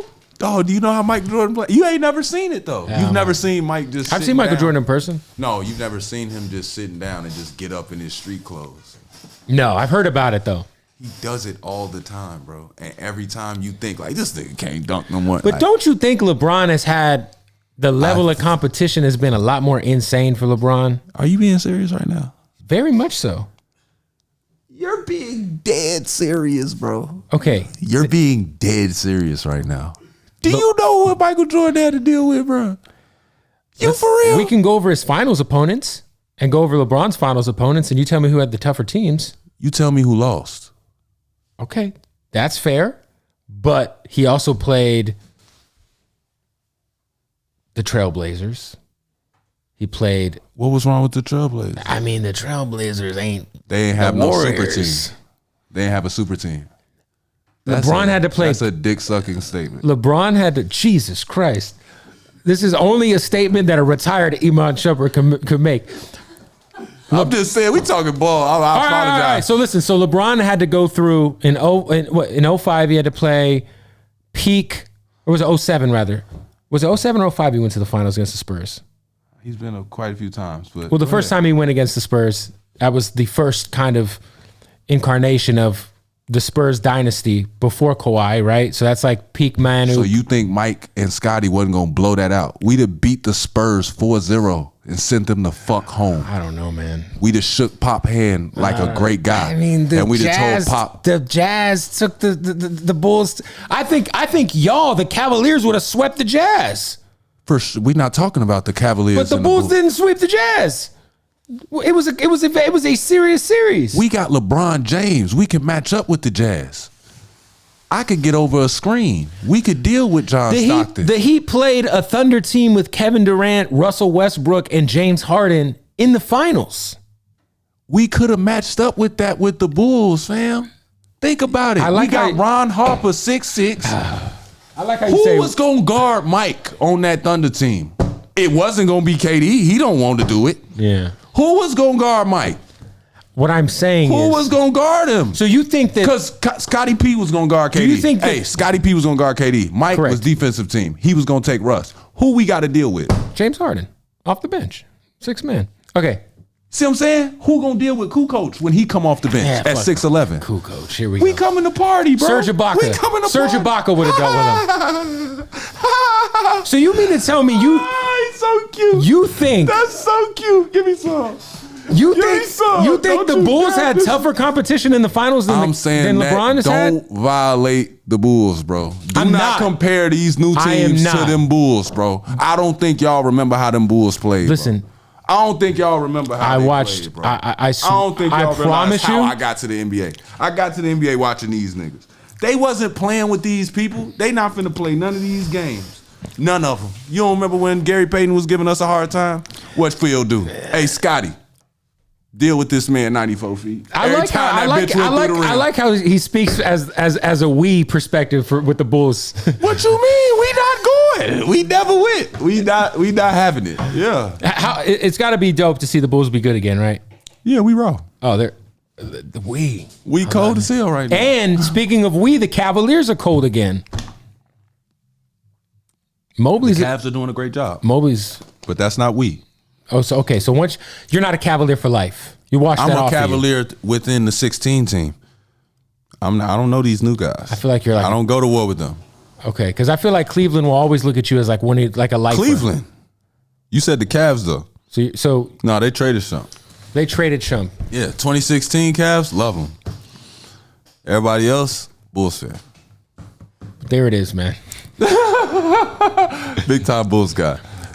Oh, man. Hey, do you think my Suns have a shot at a chip this year? The Suns? Yeah.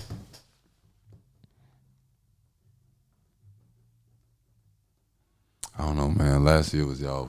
It was our chance, right? It's going to be tough this year. I mean, we've been doing all right. It's not even about y'all doing all right. It's about if them guys. Who's your pick? Off the top of your head right now, who's your pick to be in the finals? 2 teams.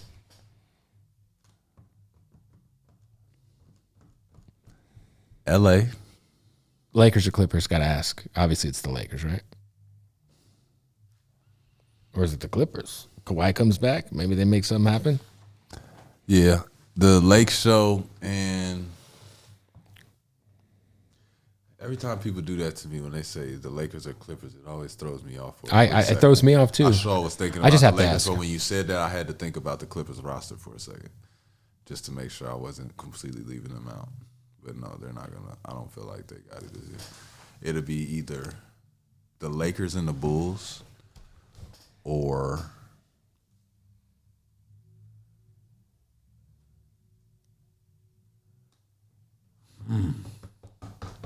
maybe I just want it to be the Lakers and the Bulls. But it's gonna be.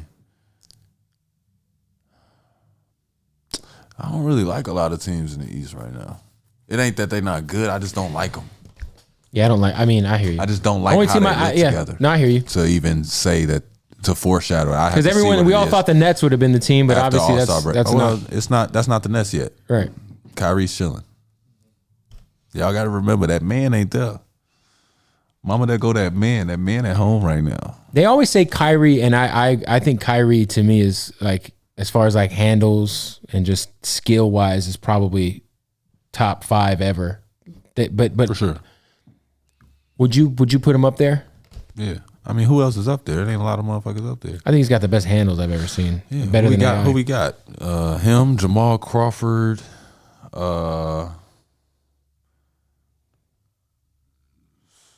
Iverson. When I watch Kyrie play, and it's in slow motion and it looks like art. Like when you see Kyrie in slow motion in his bag, it's like watching art, dude. It's the craziest shit. But it's only like a couple of people you can put in there. Yeah. Putting that many guys. It ain't that many guys with a nasty handle. Like everybody just got a handle for what they need to score. Like Kyrie got a handle that is like, if you need him to dribble out the clock, that's crazy. Ain't nobody touching that ball. So your project's coming out top of the year, hopefully. Yeah, man. This car ain't stolen. Is wifey going to be on the project? She's not on the project. You know, She's done with music. She's just done. She's done with features, done with it all. I can't speak for her. Right. You know what I'm saying? I'm hoping that the energy stays positive and she continues, because I don't want her to stop. You know what I'm saying? But I'm also... Yeah, I feel like she's so talented and like somehow still hasn't even met her peak yet. But that's the issue. That's why she wanted to stop, because it's like whatever that wall is, she doesn't understand the wall. And it's like, now if it's going to like hurt her mentally, and it's not worth dealing with. See what I'm saying? She's like, I've been doing that for so long and it hasn't brought me the happiness I need. And before it becomes a point where she doesn't love music, or to affect, like you said, if it affects your happiness in a negative way. That's what I'm saying, though. But it's like peace. Some of that is like, I want to continue to love music, and it becomes, now I think of music as a game, maybe. And it's like it becomes work, or like I got to figure out how to do this or how to. She wants it to be like she goes to the studio and it just be carefree again. Yeah, and just making music and singing with her heart, and it ain't all this thought. Like, you don't want to come out in the label already. Like, yeah, well, could you think you could say this? And it's like. Yeah. All that after a while is like, I can't imagine 15 years of somebody keeping me in a box and trying to, oh, this is hot right now, you should follow behind this girl. And it's like, dog, like, I just want to do my thing and turn my album in, and y'all put the money behind it, go out to the Let me shoot my videos, let me go do my shows. That's how and it's like, once it's not that harmony, like I can understand that for her doing it for so long, it's like, it gotta be a headache. So I get it, but I just hope that at some point she comes back, because she's incredible. You know what I'm saying? Like I spin that album before I go to sleep. You know what I'm saying? Like, I'm still a fan even though I'm a husband. You know what I'm saying? So it's like, I still want her to come back. So I don't you know what I'm saying, put too much pressure on anything. We just sort of let it happen, let the energy happen. Hope she comes back. Well, listen, the album, hopefully we get it soon. Yeah, y'all can get that album. Y'all can get that album. Hey, hopefully we see you on a basketball court again. Yeah. It's very possible. I feel like the Lakers is a very, very serious candidate to bring Iman Shumpert back to the league. It would make sense. You have so many friends on the team. You bring a set of skills that they need. It's crazy. Sometimes I be feeling like, I'll be like, man, after a while, they just gonna have me sit there and they gonna want me to be an announcer or some shit, bro. Cause I'm like, motherfucker want to talk about it with me so much. I'm like, can I put one thing into the world I'd like to see in the next 5 years? I want to see you and J.R. Smith do a podcast together. Oh, that was gonna happen eventually anyway. Not an actual, like, you mean like how the way all the smoke is, or like Q Rich, and Oh, that'd be must see TV. Damn. I feel like if you guys were living in the same city and you guys could do a podcast once a week, once a month. Swish, I ain't doing shit. That is, I'm telling you, that is a bag that is on the Swish. I ain't doing shit, boy. You guys better go tap in with Bill Simmons at the Ringer or somebody, and they will. That is the pod, the Iman and Swish podcast where you guys just talk shit. What? Man, I'm actually doing a podcast. My podcast is coming. So that's coming. Yeah. It's with me and my brother though. Okay. But me and my brother is probably that's probably gonna be y'all best look at barbershop talk. Okay. Because my brother is like he's like you. Like, he plays the fan card, but he it's like serious. Oh yeah, listen, man. It's like, no, fuck him. Like it's like that. It's like I am extremely invested in sports. I gamble every fucking day. I have the league pass. But I do. I gotta say that too though, because I talk shit about fans that go out of their way and say a lot of shit. But it's like without these fans talking shit and creating the energy, a lot of the basketball that we play ain't the same. Like you need them hecklers. You need it. Like it's all part of it. It all adds to the energy. It's all good. Like for 48 minutes, hate me, bro. Yeah. For 48 minutes, y'all can hate me. Say anything. I almost got into it last year. I almost fought one of Patrick Beverley's friends in Phoenix because I was like down in the. That's not smart. Well, no, I was fucking shit faced, and this was the game. This is the game when Patrick Beverley like cheap shot of the shit out of Chris Paul. You remember that? Oh shit! And I was like, "Fuck Pat Beverley." Oh, you tripping? And I'm fucking like blackout. You know, my sons haven't been good in 11 years, so I'm just like excited to be at a Western Conference Final game. And the guy turns around, he's like, "Hey, that's my bro. Watch your mouth." And I was like, mind you, this guy's by himself. I'm in Arizona with a bunch of my SA homies. I say, "Hey, bro. You know where the fuck you're at? You're in fucking Phoenix. This isn't fucking LA or Chicago. Wherever the fuck you're from, Pat." Alright. I was drunk. It was about. Things got dicey. You know what I'm saying? But hey, I appreciate you. That's a bold move. I know. I was feeling myself. He said it though. He said, "Man, I was lit. I went for it." I went for it for sure. Oh, you want a freestyle? Are we doing a freestyle? Oh, they usually rap when they come. Let's fucking go, man. Hey, I did not know we were doing a. Yo, this is a treat. This is a treat. Oh yeah. Let's do this. Dude, what beat you? Essence? Any beat you want, we'll get. You talking about Nas and AZ? Send it to you. Nas and AZ Essence? Which Essence? Oh, you talking about WizKid? Yeah, WizKid. Okay. Well, listen, there is a Nas and AZ record called Essence that was nominated. You want me to airdrop it to you? Yeah, actually, yeah. I'm gonna go get us 2 waters before you rap. Perfect. All right.